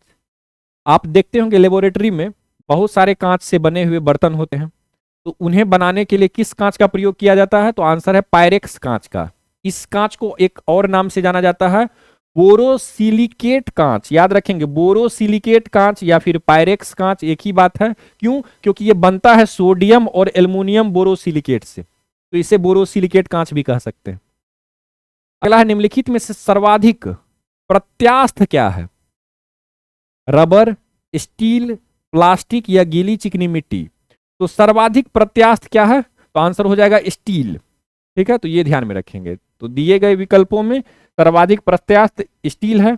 बाकी आप इसे अच्छे से पढ़ेंगे पीडीएफ में। समय का अभाव रहता है, मैं चाहता हूं कि 1.5 से 2 घंटे के अंदर आपको 150 क्वेश्चंस आपको विथ एक्सप्लेनेशन करवा दूं, क्योंकि ज्यादा लंबा हो जाने के बाद थोड़ा प्रॉब्लम होती है। ठीक है, चलिए आगे है। आपको 3 परखनलियां दी गई है, उनमें से एक में आसुत जल है और अन्य 2 में से एक में अम्लीय विलयन है तथा दूसरे में क्षारीय विलयन है।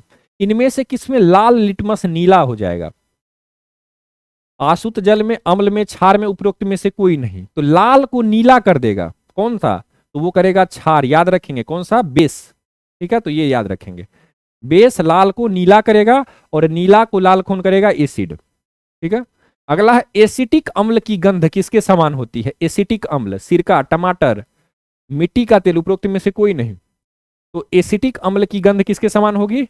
आंसर है सिरका के समान होगी। याद रखेंगे सिरका। अब व्यापारिक स्तर पर सिरका पायरोलिग्नियस अम्ल से भी प्राप्त किया जाता है, ये याद रखेंगे।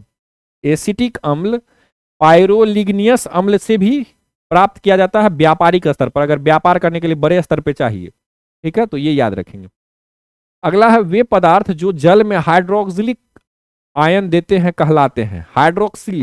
हाइड्रोक्सिल आयन देने वाले, जल में हाइड्रोक्सिल आयन देने वाले कहलाएंगे लवण, अम्ल, उदासीन या क्षार? तो इसका आंसर क्या हो जाएगा? क्षार। हाइड्रोक्सिल अर्थात OH, OH का निर्माण कौन करेगा? क्षार। ये याद रखेंगे। ठीक है। अगला प्रश्न है, अगला प्रश्न है जिसका आंसर है, अब कभी कभी क्या होता है, चूंकि काफी बड़ा बनता है ये फाइल, तो कभी कभी एक पेज ऐसा हो जाता है जो अपने आप उससे ऑटो कट हो जाता है। तो अब ऑटो कट हो जाता है तो आपको मैं आंसर ही डायरेक्ट बता देता हूं, एक आध प्रश्न हो ही जा रहा है।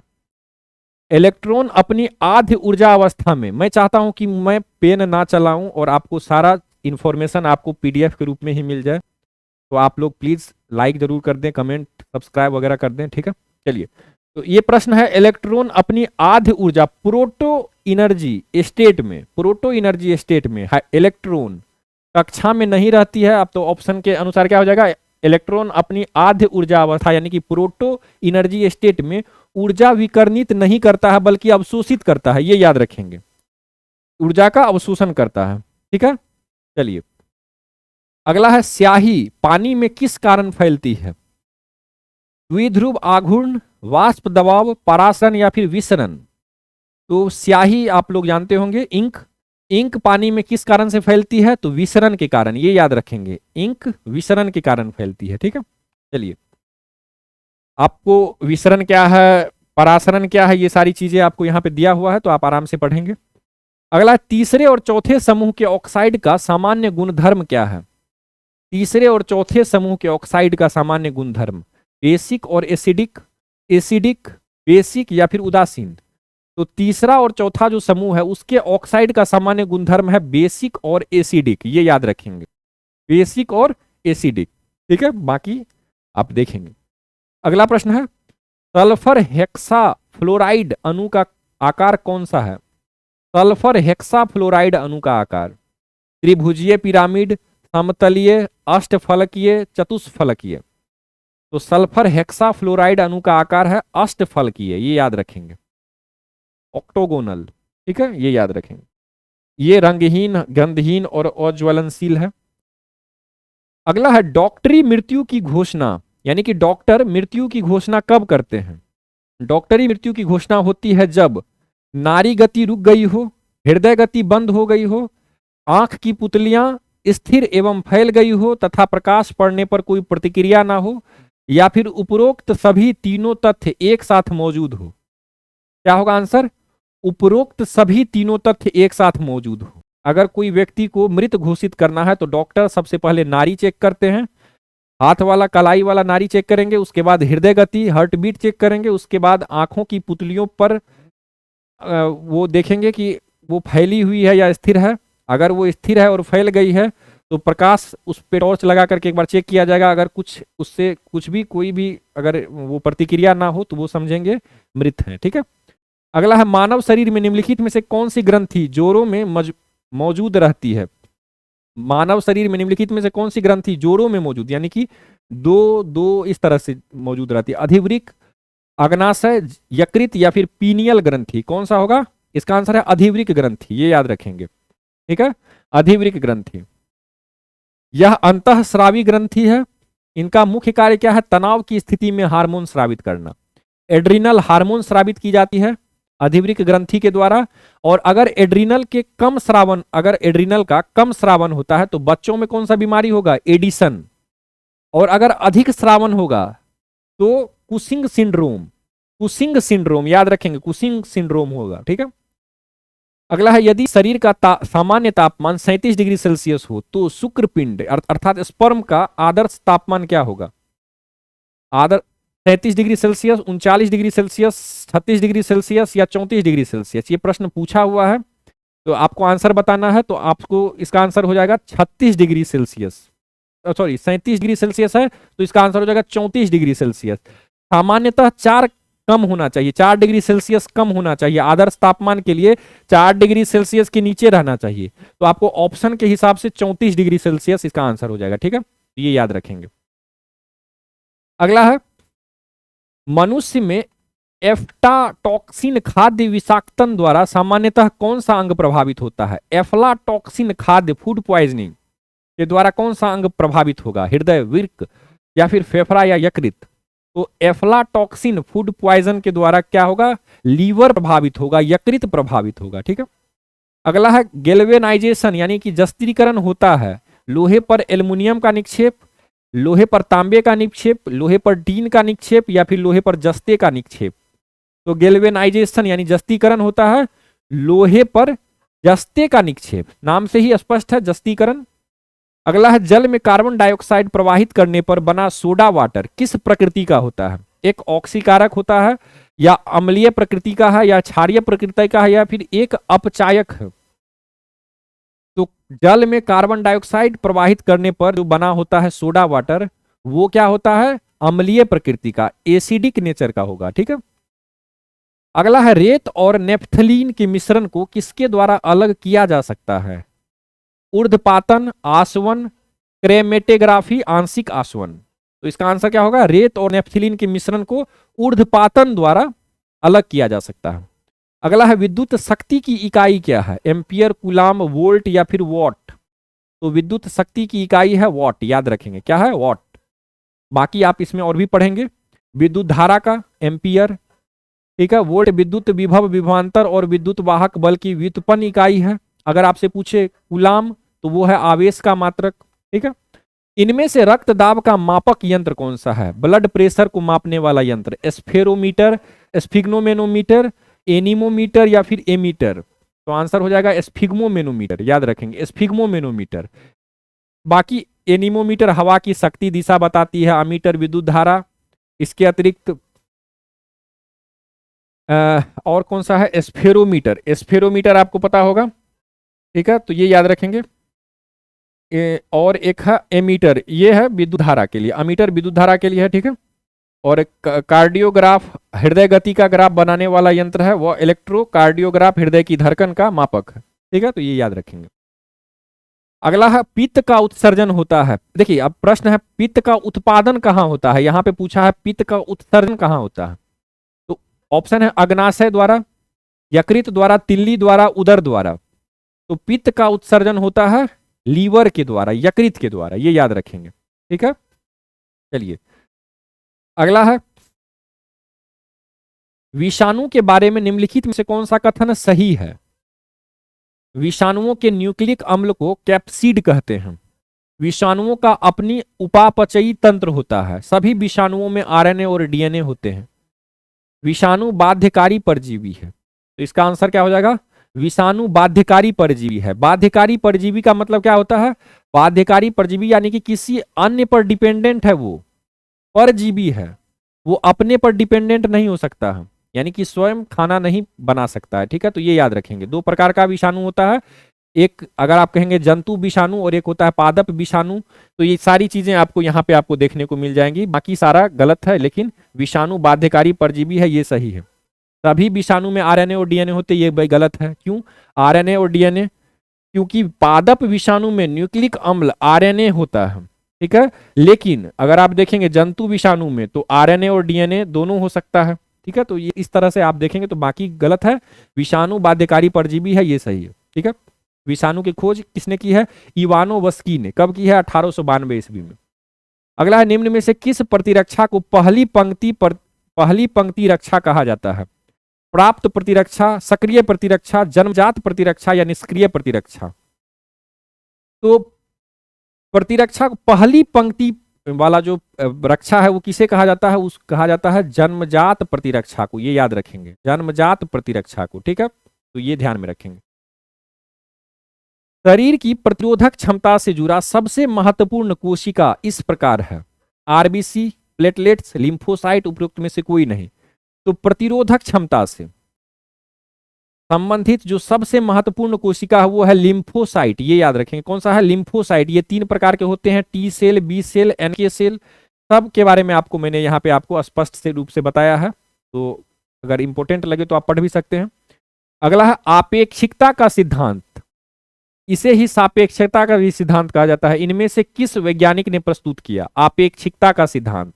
ठीक है, थ्योरी ऑफ रिलेटिविटी इसे ही कहा जाता है। Albert Einstein, Stephen Hawking, Isaac Newton या मैरी क्यूरी? तो आपेक्षिकता यानी सापेक्षता का सिद्धांत किसने किया है? आंसर है अल्बर्ट आइंस्टीन ने। कब? 1907 से 15 तक सापेक्षता के सामान्य सिद्धांत को विकसित किया। आइंस्टीन के आपेक्षता का सिद्धांत को ही सामान्यतः सापेक्षता का सिद्धांत कहा जाता है, ठीक है। अगला है पीलिया एक संक्रामक रोग निम्नलिखित में से किससे फैलता है? पीलिया यानी जॉन्डिस, जल से, मिट्टी से, वायु से, त्वचा से? इसका आंसर हो जाएगा जल से। पीलिया किससे फैलता है? जल से, ठीक है, तो ये ध्यान में रखेंगे। अगला है बीसीजी टीकाकरण किसके लिए है? बीसीजी का टीका किसके लिए लगता है? खसरा के लिए, डिप्थीरिया के लिए, यक्षमा के लिए, कुष्ठ रोग के लिए? तो आंसर है बीसीजी का टीका यक्षमा यानी टीबी के लिए लगता है। इसे ही क्षय रोग, यक्षमा रोग या फिर टीबी रोग कहा जाता है। तो बीसीजी का टीका यक्षमा रोग से। अगला है टाइफाइड रोग मानव शरीर के किस अंग को प्रभावित करता है? फेफड़ा, शरीर के जोड़, रीढ़ की हड्डी या आंत? तो याद रखेंगे टाइफाइड रोग मेनली आंत से संबंधित है। किससे संबंधित है? आंत से संबंधित है। इसे आंत्र ज्वर भी कहा जाता है। किस जीवाणु के कारण होता है? तो साल्मोनेला टाइफी नामक जीवाणु के कारण होता है। इसे आंत ज्वर या टाइफाइड कहा जाता है। ठीक है, तो इसे मियादी बुखार भी कहा जाता है, ये भी ध्यान में रखेंगे। अगला है, शरीर में लोहे की कमी होने से क्या होता है? रक्त अल्पता, हड्डियों में दुर्बलता, स्कर्वी या फिर त्वचा के रोग। तो शरीर में लोहे की कमी से क्या होता है? तो लोहे की कमी, लोहा किसके लिए उत्तरदायी है? तो लोहा ब्लड में ऑक्सीजन को ले जाने के लिए उत्तरदायी है। तो ये याद रखेंगे, रक्त अल्पता। लोहे की कमी से क्या होगी? रक्त अल्पता। ठीक है, चलिए। तो इससे कहा गया है कि लोहे की भी मात्रा अगर शरीर में है तो वो 20 ग्राम से ज्यादा नहीं होना चाहिए। अगर 20 ग्राम से अधिक हो गया, ब्लड में आयरन की मात्रा 20 ग्राम से अगर अधिक हो जाता है तो हो जाएगा कौन सा रोग? हीमोक्रोमेटिक रोग। कौन सा रोग? हीमोक्रोमेटिक रोग। अगला है, बिहार विधानसभा का अध्यक्ष किसे चुना गया है? नंद किशोर यादव, जीतन राम मांझी, तेजस्वी यादव या फिर गिरिराज सिंह। तो बिहार विधानसभा के अध्यक्ष चुने गए हैं नंद किशोर यादव, ये याद रखेंगे। ठीक है, भाजपा के वरिष्ठ नेता हैं नंद किशोर यादव।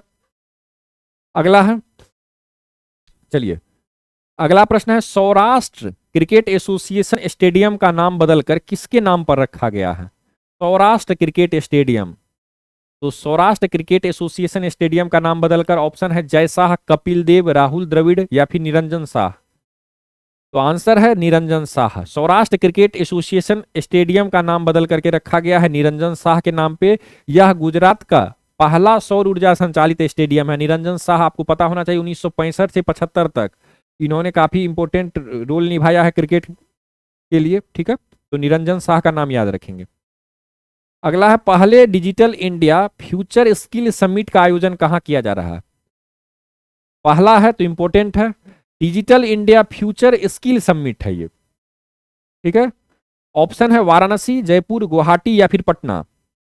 तो पहला जो digital India future skill summit है इसका आयोजन किया जा रहा है गुवाहाटी, आसाम के गुवाहाटी में, ये याद रखेंगे। ठीक है, अगला है, institute of charter accountants of India के अध्यक्ष का पदभार किसने ग्रहण किया है? Institute of charter accountant of India के अध्यक्ष का पदभार किसने ग्रहण किया है? ऑप्शन है रंजीत कुमार अग्रवाल, चरणजोत सिंह नंदा, अभिनव मुकुंद शर्मा, विनय कुमार सिंह। तो आंसर हो जाएगा रंजीत कुमार अग्रवाल, याद रखेंगे कौन है? रंजीत कुमार अग्रवाल। ठीक है, अगला है, पीएम मोदी किस राज्य में वीर लचित बरफुकन की 125 फुट ऊंची प्रतिमा का अनावरण करेंगे? बिहार, असम, नागालैंड या मेघालय। तो वीर लचित बरफुकन इंपॉर्टेंट हैं, ये अहोम साम्राज्य के सेनापति थे, वीर लचित बरफुकन। ठीक है, इसका आंसर क्या हो जाएगा? असम। ठीक है, असम कौन सा जगह पे? तो जोरहाट, असम के जोरहाट में। हेमंत विश्व शर्मा मुख्यमंत्री हैं। चलिए, नरेंद्र मोदी जी को आमंत्रित किया गया है। अहोम साम्राज्य के सेनापति हैं लचित बरफुकन। 24 नवंबर को लचित बरफुकन दिवस मनाया जाता है, ये इंपॉर्टेंट हो गया, डेट 24 नवंबर। ठीक है, चलिए, 26 नवंबर को आपको पता होगा, 26 नवंबर को संविधान दिवस मनाया जाता है, उससे 2 दिन पहले लचित बरफुकन दिवस। ठीक है, अगला है, प्रधानमंत्री नरेंद्र मोदी ने किस राज्य में श्री कल्की धाम मंदिर की आधारशिला रखी? बिहार, उत्तर प्रदेश, मध्य प्रदेश, महाराष्ट्र। तो श्री कल्की धाम मंदिर की आधारशिला प्रधानमंत्री नरेंद्र मोदी ने कहां रखी है? उत्तर प्रदेश में। ठीक है, तो ये याद रखेंगे। और अध्यक्ष पूछा जाए, कल्की धाम मंदिर ट्रस्ट के अध्यक्ष कौन है? तो वो है आचार्य प्रमोद कृष्णम। कल्की भगवान विष्णु के 10वें अवतार को कहा जाता है और 5 एकड़ में ये मंदिर बनके 5 वर्षों में तैयार हो जाएगा। अगला है, भारतीय टीम ने टेस्ट क्रिकेट में सबसे बड़ी जीत किस देश के खिलाफ दर्ज की? टेस्ट क्रिकेट में सबसे बड़ी जीत भारतीय टीम का किस देश के खिलाफ? England, Sri Lanka, Australia, New Zealand. Answer हो जाएगा इंग्लैंड। ठीक है, 434 रनों से जीता है भारत। कहां पे हुआ है? तो राजकोट, गुजरात के राजकोट में। अगला है, प्रसिद्ध जैन संत आचार्य विद्यासागर महाराज जी का निधन हो गया, उनका जन्म किस राज्य में हुआ था? जैन संत थे आचार्य विद्यासागर महाराज जी। ऑप्शन है तमिलनाडु, असम, हिमाचल प्रदेश, कर्नाटक। तो इसका क्या आंसर हो जाएगा? कर्नाटक। ठीक है, तो ये याद रखेंगे। कहां निधन हुआ है? तो छत्तीसगढ़ के डोंगरगढ़ में चंद्रगिरी तीर्थ है, वहां पे निधन इनका हुआ है। और इनका जन्म हुआ है कर्नाटक के बेलगांव। बेलगांव वही जगह है, अभी हम लोगों ने बात किया है, गांधी जी वही बेलगांव है, वहीं पर एक गांव है सद लगा गांव, सद लगा गांव में, ठीक है। वर्ष 1946 में 10 अक्टूबर को इनका जन्म हुआ था। अगला, बैडमिंटन एशिया टीम चैंपियनशिप में किस देश की महिला टीम ने गोल्ड मेडल जीता है? तो बैडमिंटन एशिया टीम चैंपियनशिप में किस देश की महिला टीम ने गोल्ड मेडल जीता है? भारत, चीन, मलेशिया, सिंगापुर। तो आंसर हो जाएगा भारत की महिला टीम ने। चलिए अगला है, 58वें ज्ञानपीठ पुरस्कार के लिए किसे नामित किया गया है? 58वें ज्ञानपीठ पुरस्कार के लिए गुलजार, जगतगुरु राम भद्राचार्य, अमिताभ चौधरी या फिर गुलजार और जगतगुरु राम भद्राचार्य। तो आंसर हो जाएगा गुलजार और जगतगुरु राम भद्राचार्य, ठीक है। तो ये ध्यान में रखेंगे, ज्ञानपीठ पुरस्कार है, उर्दू कवि हैं गुलजार जी और जगतगुरु राम भद्राचार्य जी हैं। ये चित्रकूट में तुलसी पीठ के संस्थापक हैं, तो इन दोनों का नाम याद रखना है। अब इनसे जुड़ा हुआ प्रश्न पूछा जा सकता है, ये कहां से हैं? तो चित्रकूट में तुलसी पीठ के संस्थापक। अगला है, पीएम विश्वकर्मा योजना किस मंत्रालय द्वारा शुरू किया गया है? कृषि मंत्रालय, ग्रामीण विकास मंत्रालय, सूक्ष्म लघु और मध्यम उद्यम मंत्रालय या फिर ग्रामीण विकास एवं पंचायती राज मंत्रालय। तो पीएम विश्वकर्मा योजना शुरू किया गया है सूक्ष्म लघु और मध्यम उद्यम मंत्रालय, एमएसएमई, ठीक है, ये याद रखेंगे। चलिए अगला है, हेनले पासपोर्ट इंडेक्स 2024 में भारत की रैंक क्या है? 84वीं, 85वीं, 86वीं, 87वीं। तो हेनले पासपोर्ट इंडेक्स, अब किस देश का पासपोर्ट कितना स्ट्रांग है, अर्थात किस देश का संबंध अन्य देशों से कितना इंपॉर्टेंट है और कितना प्रभावशाली ढंग से उनका संबंध एस्टेब्लिश है, तो उस स्थान पे हेनले पासपोर्ट इंडेक्स 2024 में भारत का रैंक क्या है? आंसर हो जाएगा 85वां, याद रखेंगे, एक पायदान नीचे गिर चुका है, ठीक है। और 6 देश हैं जो 1 नंबर पे, कितने देश हैं अगर आपसे पूछा जाए तो 6 देश हैं, जैसे France, Germany, Italy, Spain, Japan और सिंगापुर। इनका जो पासपोर्ट है वो सबसे ताकतवर पासपोर्ट बनकर उभरा है। अगला है, साउंड टेक्नोलॉजी आधारित एंटी ड्रोन सिस्टम का विकास किस आईआईटी द्वारा किया गया? साउंड टेक्नोलॉजी पर आधारित है, यानी कि आवाज के माध्यम से इसे ये पता लगाएगा कि ड्रोन कहाँ है और वहां पे जाकर के उस ड्रोन को खत्म कर सकता है। तो ध्वनि के आधार पर यह ड्रोन को डिटेक्ट करेगा और उसे डिस्ट्रॉय करने का कार्य करेगा। तो ऐसा ड्रोन किस आईआईटी के द्वारा बनाया गया है? आईआईटी दिल्ली, मुंबई, जम्मू या वाराणसी। तो आंसर हो जाएगा आईआईटी जम्मू, याद रखेंगे कौन सा है? आईआईटी जम्मू, ठीक है। और लगभग इस बनाने में खर्च है मात्र 4 लाख रुपये, तो ये भी इंपॉर्टेंट है। तो इस नए एंटी ड्रोन सिस्टम की लागत कितनी है? 4 लाख रुपये। अगला, अंतरराष्ट्रीय क्रिकेट में सर्वाधिक छक्के जड़ने वाले भारतीय कप्तान कौन है? एमएस धोनी, रोहित शर्मा, विराट कोहली, सौरव गांगुली। तो अंतरराष्ट्रीय क्रिकेट में सर्वाधिक छक्के जड़ने वाले भारतीय कैप्टन कौन है? आंसर हो जाएगा रोहित शर्मा, 212वां छक्का लगाया है इन्होंने, ठीक है। धोनी ने टोटल 211 छक्के लगाए हैं, ठीक है, तो ये ध्यान में रखेंगे। तो धोनी 211 छक्के और रोहित शर्मा 212 छक्के। अगला है, सिक्किम सरकार ने किसके सहयोग से सिक्किम इंस्पायर पहल की शुरुआत की है?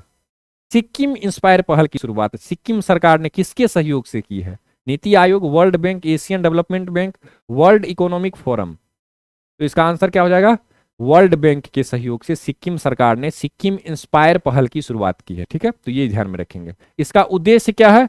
तो आर्थिक विकास और समावेशन को बढ़ावा देना, ठीक है, तो इकोनॉमिक डेवलपमेंट एंड इंक्लूसिव, ठीक है, तो ये याद रखें, इंक्लूजन यानी कि समावेशन।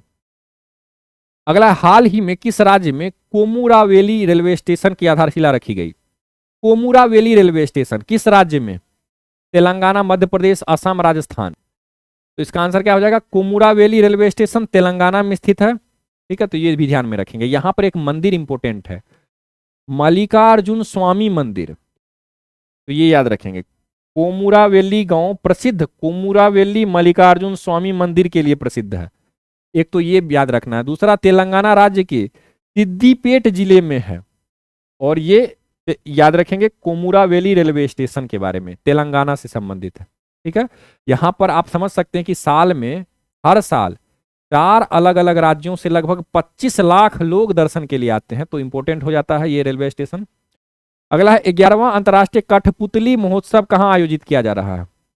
11वां अंतर्राष्ट्रीय कठपुतली महोत्सव पटना, वाराणसी, चंडीगढ़ या जयपुर। तो इसका क्या आंसर हो जाएगा? 11वां अंतर्राष्ट्रीय कठपुतली महोत्सव चंडीगढ़ में आयोजित किया जा रहा है, ठीक है, तो ये याद रखेंगे। चंडीगढ़ में भी कहां? तो टैगोर थिएटर में। कब से कब तक? तो 17 फरवरी से 21 फरवरी 2000 2024, ठीक है, तो ये याद रखेंगे। अगला, हाल ही में हिमालयन बास्केट की शुरुआत किस राज्य में की गई? Himalayan basket, Arunachal Pradesh, Sikkim, Uttarakhand, Himachal Pradesh. तो याद रखेंगे कि हिमालयन बास्केट की शुरुआत किस राज्य में की गई है, तो आंसर हो जाएगा उत्तराखंड। ये याद रखेंगे, हिमालयन बास्केट के तहत दूध, हल्दी और पुदीना जैसे कृषि उत्पाद खरीदे जाते हैं और उनसे अलग अलग उत्पाद बनाकर विदेशों में सप्लाई किए जाते हैं। तो हिमालयन बास्केट आपसे डायरेक्ट पूछा जा सकता है इस तरह का प्रश्न दे करके कि ये इनमें से क्या है, तो हिमालयन बास्केट, और इसकी शुरुआत 2018 में की गई थी, ठीक है। उत्तराखंड के मुख्यमंत्री पुष्कर सिंह धामी। चलिए, अगला है, आईआरसीटीसी के नए प्रबंध निदेशक के रूप में किसने पदभार ग्रहण किया है? रेलवे से जुड़ा हुआ है आईआरसीटीसी, उसके प्रबंध निदेशक यानी कि एमडी का पदभार किसने ग्रहण किया है? अलख पांडे, संजय कुमार जैन, आलोक सिन्हा, राजीव प्रसाद सिंह। तो आंसर है संजय कुमार जैन, ये याद रखेंगे, संजय कुमार जैन आईआरसीटीसी के नए एमडी के रूप में। अगला है, कोचीन इंटरनेशनल एयरपोर्ट लिमिटेड ने ग्रीन हाइड्रोजन प्रोजेक्ट के लिए किसके साथ समझौता किया है? IOCL, BPCL, अडानी ग्रीन या टाटा पावर? तो कोची इंटरनेशनल एयरपोर्ट लिमिटेड ने ग्रीन हाइड्रोजन प्रोजेक्ट के लिए किसके साथ समझौता किया है? तो आंसर हो जाएगा BPCL, ये याद रखेंगे। अगला है, किस केंद्रीय मंत्री ने BSE एक्सपो 2024 का उद्घाटन किया? एस जयशंकर, पीयूष गोयल, ज्योतिरादित्य सिंधिया, अनुराग सिंह ठाकुर। तो किस केंद्रीय मंत्री ने BSE एक्सपो 2024 का उद्घाटन किया है? आंसर है अनुराग सिंह ठाकुर। सूचना एवं प्रसारण मंत्री हैं अनुराग सिंह ठाकुर। इन्होंने ही ब्रॉडकास्ट इंजीनियरिंग सोसाइटी द्वारा ब्रॉडकास्ट और मीडिया टेक्नोलॉजी पर आयोजित 28वें सम्मेलन में BSE एक्सपो 2024 का उद्घाटन किया है। इस अवसर पर उन्होंने कहा कि भारत प्रसारण क्षेत्र का केंद्र बनने जा रहा है, ठीक है। तो प्रसारण मंत्री हैं, ब्रॉडकास्टिंग मिनिस्टर हैं। अगला है, इरेडा ने नवीकरणीय ऊर्जा परियोजनाओं के सह वित्त पोषण के लिए किसके साथ समझौता किया है? पंजाब नेशनल बैंक, बंधन बैंक, HDFC बैंक या फिर IDFC bank, IDFC first bank. तो इरेडा ने नवीकरणीय रिन्यूएबल एनर्जी प्रोजेक्ट के लिए सह वित्त पोषण यानी कि साथ मिलकर के पैसा लगाने वाला के लिए किसके साथ समझौता किया है? तो आंसर हो जाएगा पंजाब नेशनल बैंक। इरेडा क्या है? IREDA, ठीक है, Indian renewable energy development agency. IREDA का फुल फॉर्म क्या हो गया?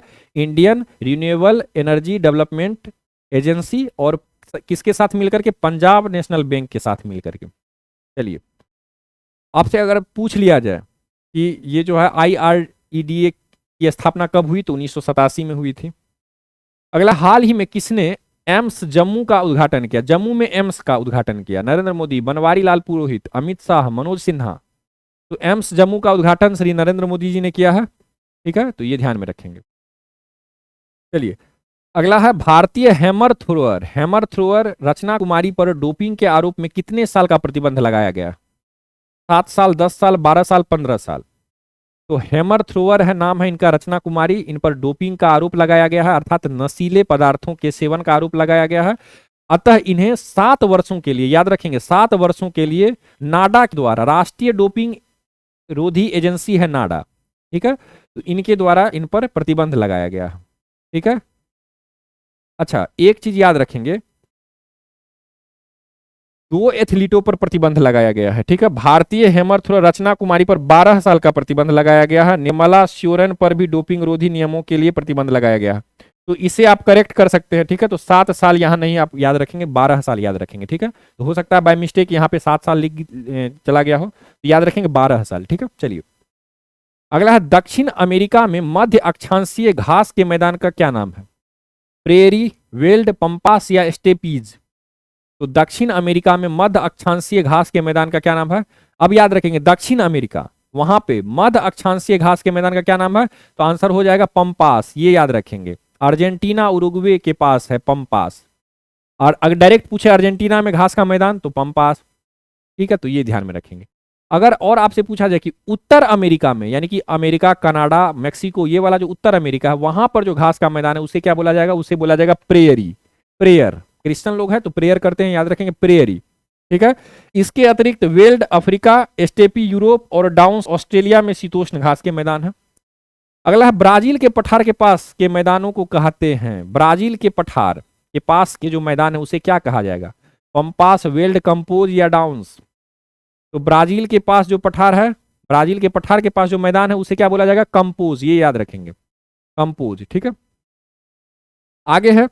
अब एक और चीज है कि तेलवा वनों के उत्तर में पाए जाने वाली सवाना तुल्य घास मैदान लानोज कहलाती है। ठीक है, तो ये भी ध्यान में रखेंगे। चलिए, अगला है अफ्रीका की मूलभूत जनजाति पिग्मी किस नदी घाटी में पाई जाती है? नाइजर, नील, कांगो, जाम्बेजी? तो पिग्मी जनजाति कांगो नदी के तट पे पाई जाती है। ये बौने कद की होती है, ये ध्यान में रखेंगे। अगला है एस्किमो निवासी है। एस्किमो कहाँ के निवासी है? कनाडा के, मलाया के, मंगोलिया के, श्रीलंका के? तो इसका क्या आंसर होगा? एस्किमो कहाँ के निवासी है? कनाडा के। और ना सिर्फ कनाडा के, बल्कि ये कनाडा में भी रहते हैं, अलास्का में भी रहते हैं, यानी कि एकदम उत्तरी ध्रुव के पास जो जो भी आप देख रहे हैं, ग्रीनलैंड, नॉर्वे, स्वीडन, फिनलैंड, यहाँ पे ये रहते हैं। ये मंगोलाइड प्रजाति के हैं, जिस प्रकार के मंगोलियन है उस प्रकार के। इराक का सबसे बड़ा अल्पसंख्यक समुदाय कौन सा है? इराक का किर्गिज, तातर, मंगोल, कुर्द? क्योंकि ये बहुत इंपॉर्टेंट है, बार बार आपको पता होगा कि इसका आंसर है कुर्द।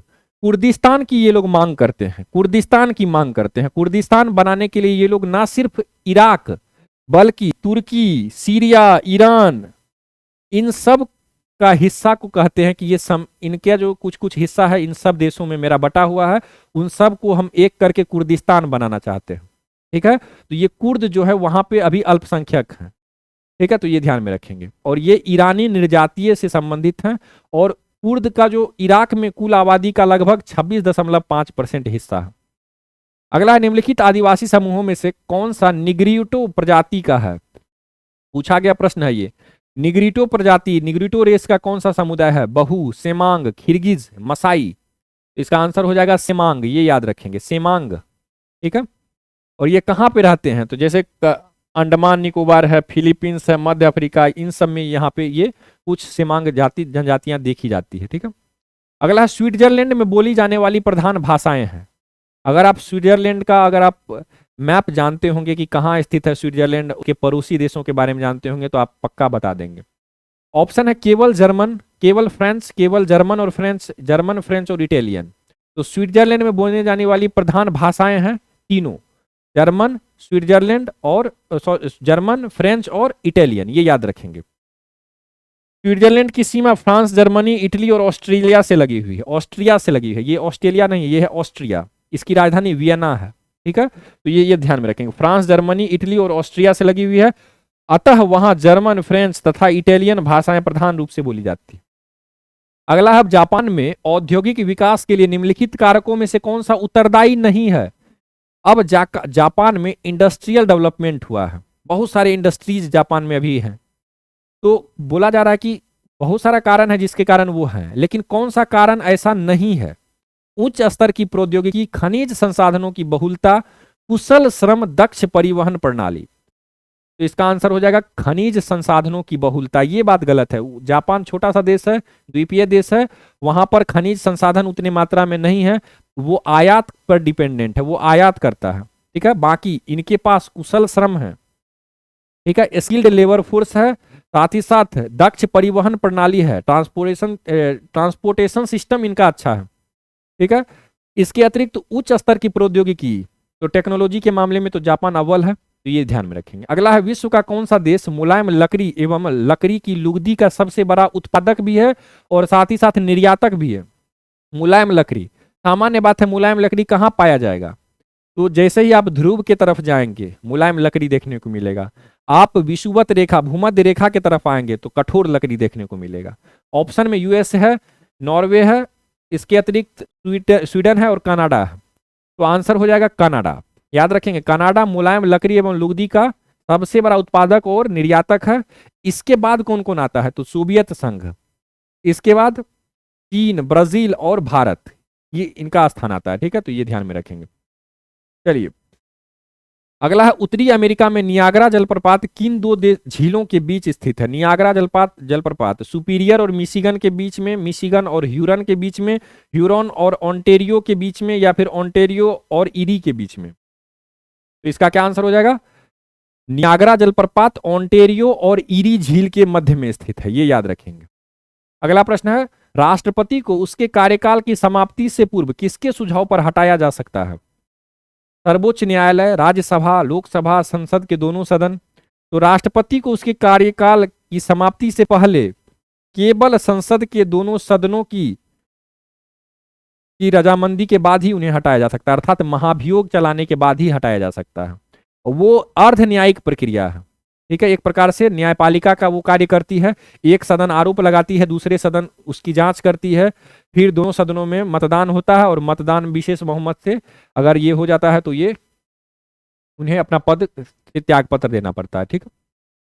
अगला, किस आर्टिकल के तहत राष्ट्रपति द्वारा राज्यसभा के लिए 12 सदस्य मनोनीत किए जाते हैं? वर्तमान समय में आप देखते हैं कि राज्यसभा का चुनाव हुआ है, कौन कहां से जीते हैं ये इंपॉर्टेंट नहीं है, लेकिन ये आपसे प्रश्न पूछा जा सकता है राज्यसभा से जुड़ा हुआ आर्टिकल वगैरह कुछ भी। तो ऑप्शन है कि राज्यसभा के लिए 12 सदस्य मनोनीत करने की का जो राष्ट्रपति का अधिकार है ये अनुच्छेद 60 के तहत है, या 70 के तहत है, या 80 के तहत, या 160 के तहत? तो इसका आंसर हो जाएगा अनुच्छेद 80। अनुच्छेद 80 में ही राज्यसभा की संरचना के बारे में लिखी गई है और इसमें बताया गया है कि अधिकतम 238 सदस्य होंगे जो कि प्रतिनिधि रिप्रेजेंटेटिव होंगे, ठीक है। लेकिन 12 सदस्य अगर जोड़ देंगे उसमें, यानी कि टोटल 250 सदस्य, तो 12 सदस्यों का नाम निर्देशित कौन करेंगे? तो राष्ट्रपति करेंगे। और निर्देशित किस आधार पर करेंगे? तो साहित्य, विज्ञान, कला, समाजशास्त्र, समाज सेवा आदि अगर कोई विशेष ज्ञान या अनुभव रखने वाले व्यक्ति हैं तो उन्हें शामिल किया जाएगा। अगला है राज्यसभा में निम्न राज्यों की सीटों का उचित अवरोही क्रम चुने, ठीक है। सबसे ज्यादा से सबसे कम राज्यसभा में सीटें, यानी कि राज्यों का प्रतिनिधित्व। उत्तर प्रदेश, तमिलनाडु, बिहार, महाराष्ट्र? उत्तर प्रदेश, बिहार, महाराष्ट्र, तमिलनाडु, उत्तर प्रदेश, महाराष्ट्र, तमिलनाडु, बिहार, उत्तर प्रदेश, बिहार, तमिलनाडु, महाराष्ट्र। तो जब ये प्रश्न पूछा गया था तब इसका आंसर कुछ और था, वर्तमान समय में आंसर कुछ और हो जाएगा। क्यों? क्योंकि 15 नवंबर 2000 ईस्वी के बाद बिहार का विभाजन हो गया है और झारखंड अलग हो चुका है, तो सीटों में भी क्या हुआ है?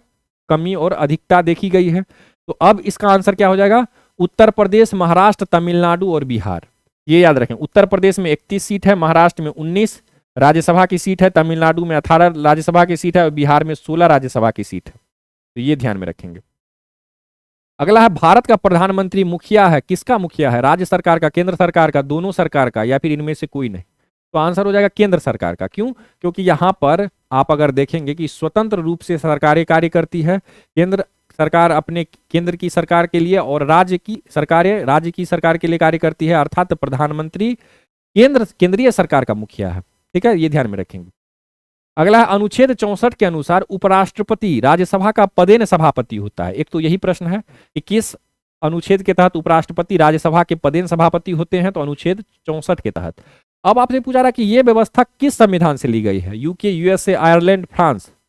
इसका आंसर है यूएसए, संयुक्त राज्य अमेरिका। अगला है किस अधिनियम द्वारा लोकसभा और राज्यसभा की विधानसभाओं में एंग्लो इंडियन कम्युनिटी का मनोनयन समाप्त कर दिया गया है? 101वें संवैधानिक संशोधन अधिनियम 2016, 102वें संवैधानिक संशोधन अधिनियम 2018, 103वें संवैधानिक संशोधन अधिनियम 2019 या 104वें संवैधानिक संशोधन अधिनियम 2019? इसका क्या आंसर हो जाएगा? आंग्ल भारतीय समुदायों का मनोनयन समाप्त कर दिया गया है 104वें संवैधानिक संशोधन अधिनियम 2019 के अनुसार, ठीक है। तो ये ध्यान में रखेंगे। अब लोकसभा और राज्य की विधानसभाओं में आंग्ल भारतीय समुदाय का मनोनयन करना ये नहीं है, अब ये चीज समाप्त हो चुका है। 104वां याद रखेंगे आप। आगे है भारत के कार्यपालिका अध्यक्ष, एग्जीक्यूटिव हेड कौन है? भारत सरकार के मुख्य सचिव, विरोधी दल के नेता, प्रधानमंत्री, इनमें से कोई नहीं। तो अनुच्छेद आप लोगों ने पढ़ा होगा, राष्ट्रपति से जुड़ा हुआ अनुच्छेद, तो इसमें से कोई नहीं आंसर हो जाएगा। क्यों? क्योंकि अनुच्छेद 52 ये उपबंध करता है कि भारत में राष्ट्रपति होगा, लेकिन 53 में कह देता है कि संघ की कार्यपालिका शक्ति राष्ट्रपति में निहित होगी, ठीक है। तो यानी कि कार्यपालिका शक्ति की बात कर दी जा रही, तो कार्यपालिका अध्यक्ष कौन होंगे? राष्ट्रपति। अगला है लोकसभा में प्रतिनिधित्व के आधार पर राज्यों का अवरोही क्रम किस प्रकार है। देखिए राज्यसभा के बारे में हम लोग जान चुके हैं, लेकिन लोकसभा में अब आपसे पूछा जा रहा है। तो उत्तर प्रदेश, महाराष्ट्र, बिहार, पश्चिम बंगाल, महाराष्ट्र, बिहार, पश्चिम बंगाल, उत्तर प्रदेश, उत्तर प्रदेश, महाराष्ट्र, पश्चिम बंगाल, बिहार, उत्तर प्रदेश, बिहार, पश्चिम बंगाल, महाराष्ट्र। तो ज्यादा से कम की तरफ आएंगे लोकसभा में सीटों के बारे में, तो क्या हो जाएगा, उत्तर प्रदेश, महाराष्ट्र, पश्चिम बंगाल, फिर बिहार। ठीक है, यहां पे आपको तमिलनाडु देखने को नहीं मिलेगा, इसके बाद है तमिलनाडु। ठीक है, ये ध्यान में रखेंगे, उत्तर प्रदेश, महाराष्ट्र, पश्चिम बंगाल, बिहार। अगला केंद्र शासित प्रदेशों के मुख्यमंत्री, जहां पर इस तरह का प्रावधान है, जहां पर भी जिस भी यूनियन टेरिटरी में मुख्यमंत्री होते हैं उनकी नियुक्ति कौन करते हैं, राष्ट्रपति, प्रधानमंत्री, उपराष्ट्रपति या फिर एलजी यानी कि उपराज्यपाल। तो इसका क्या आंसर हो जाएगा, इसका आंसर है राष्ट्रपति। ये ध्यान में रखेंगे, कौन हो जाएंगे, राष्ट्रपति। ठीक है, राष्ट्रपति याद रखेंगे, नहीं आ रहा, चलिए। अगला प्रश्न है, भारतीय संविधान भारत के राष्ट्रपति को अधिकार नहीं देता है प्रधानमंत्री की नियुक्ति का, राज्यों के मुख्यमंत्रियों की नियुक्ति का, रक्षा बलों का सर्वोच्च कमांडर होने का, देश के किसी भाग में आपातकालीन स्थिति लागू करने का। तो कौन सा संविधान राष्ट्रपति को अधिकार नहीं देता है, प्रधानमंत्री की नियुक्ति का, राज्यों के मुख्यमंत्री की नियुक्ति का। तो क्या हो जाएगा, राज्यों के मुख्यमंत्री की नियुक्ति का। यह अधिकार राज्यपाल को दिया गया है अनुच्छेद 164 के तहत, तो ये ध्यान में रखेंगे।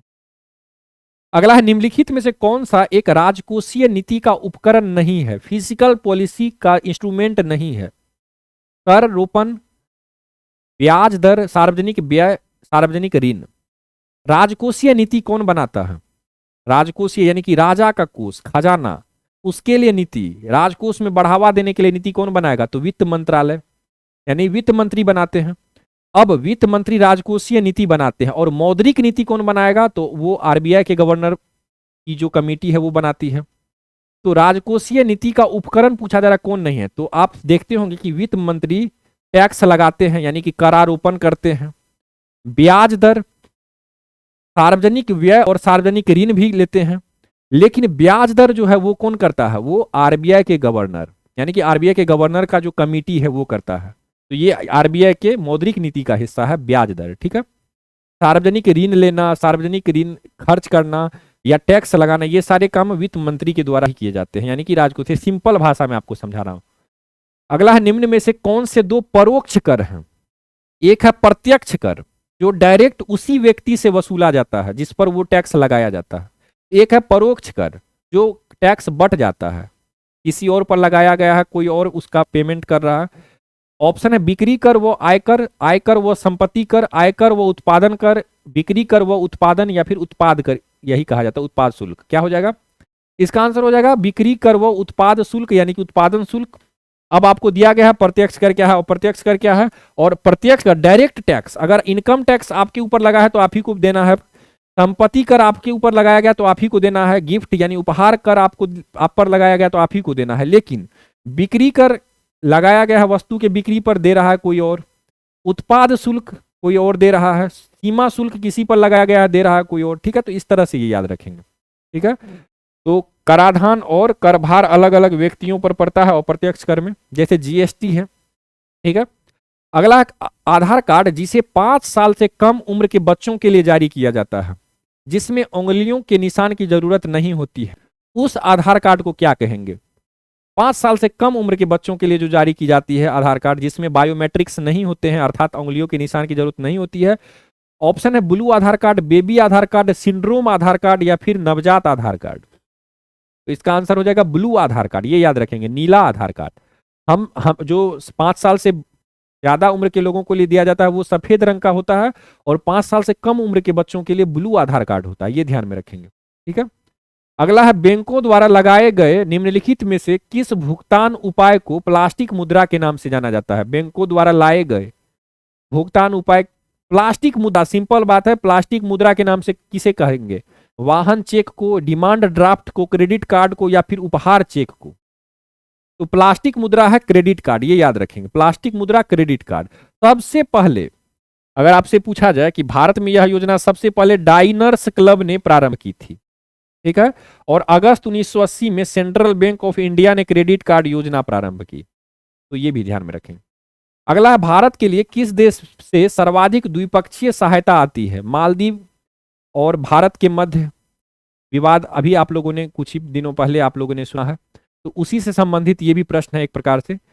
भारत के लिए किस देश से सर्वाधिक द्विपक्षीय सहायता आती है? हम लोग मालदीव को सहायता देते हैं। सहायता देना मतलब ग्रांट देना, अनुदान देना, यानी कि उससे हम लोग एक भी रुपया की उम्मीद नहीं कर रहे हैं, अर्थात इंटरेस्ट नहीं मांग रहे हैं। जो दिए मदद के रूप में दे दिए, चाहे वो 700 करोड़ दे, जो भी दे।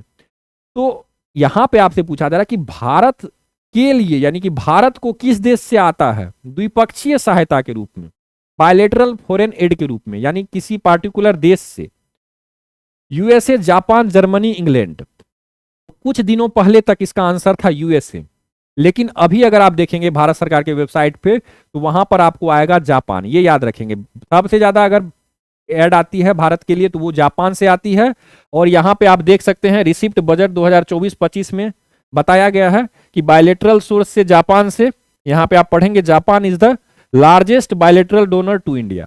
ठीक है, तो भारत को अब आती है कहां से, वो हम लोगों ने देख लिया है, जापान से सबसे ज्यादा आती है। ठीक है, फिर आप जर्मनी वगैरह देखेंगे, अभी आप जापान देख लिए। अब आपसे, अब चूंकि मालदीव का भी एक इंपॉर्टेंट केस रहा है, तो मालदीव से भी संबंधित चीज देखते हैं।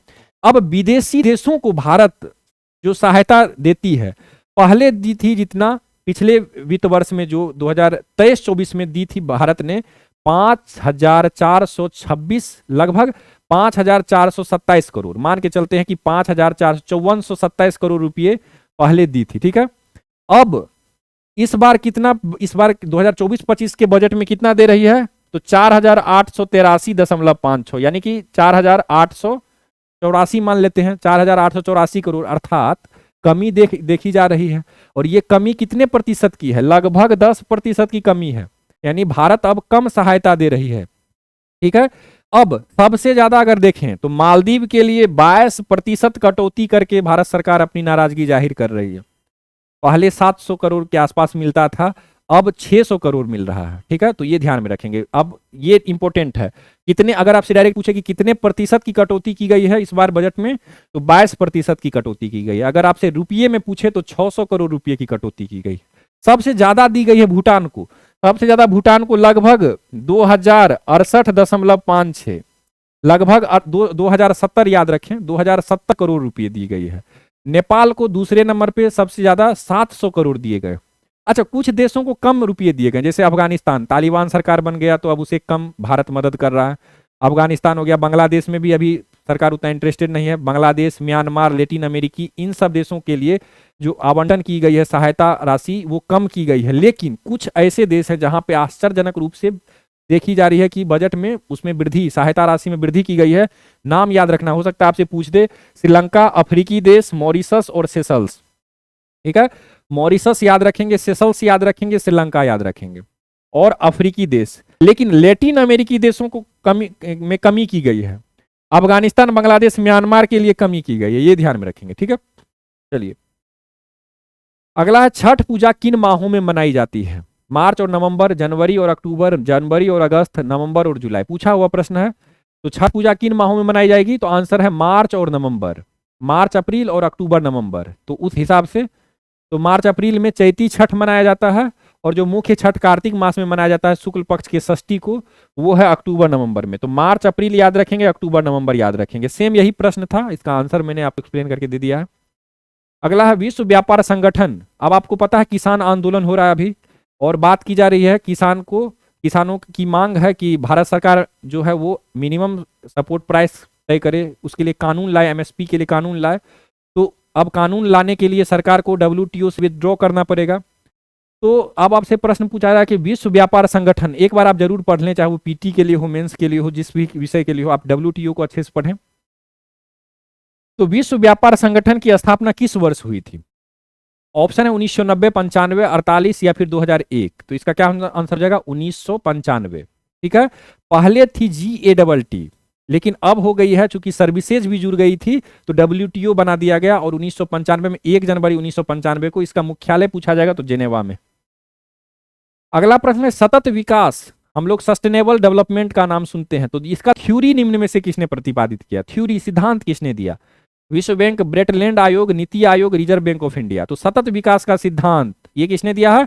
तो ब्रेटलैंड आयोग। ब्रेटलैंड आयोग की स्थापना कब हुई? 1983 में। रिपोर्ट कब दिया? 1987 में।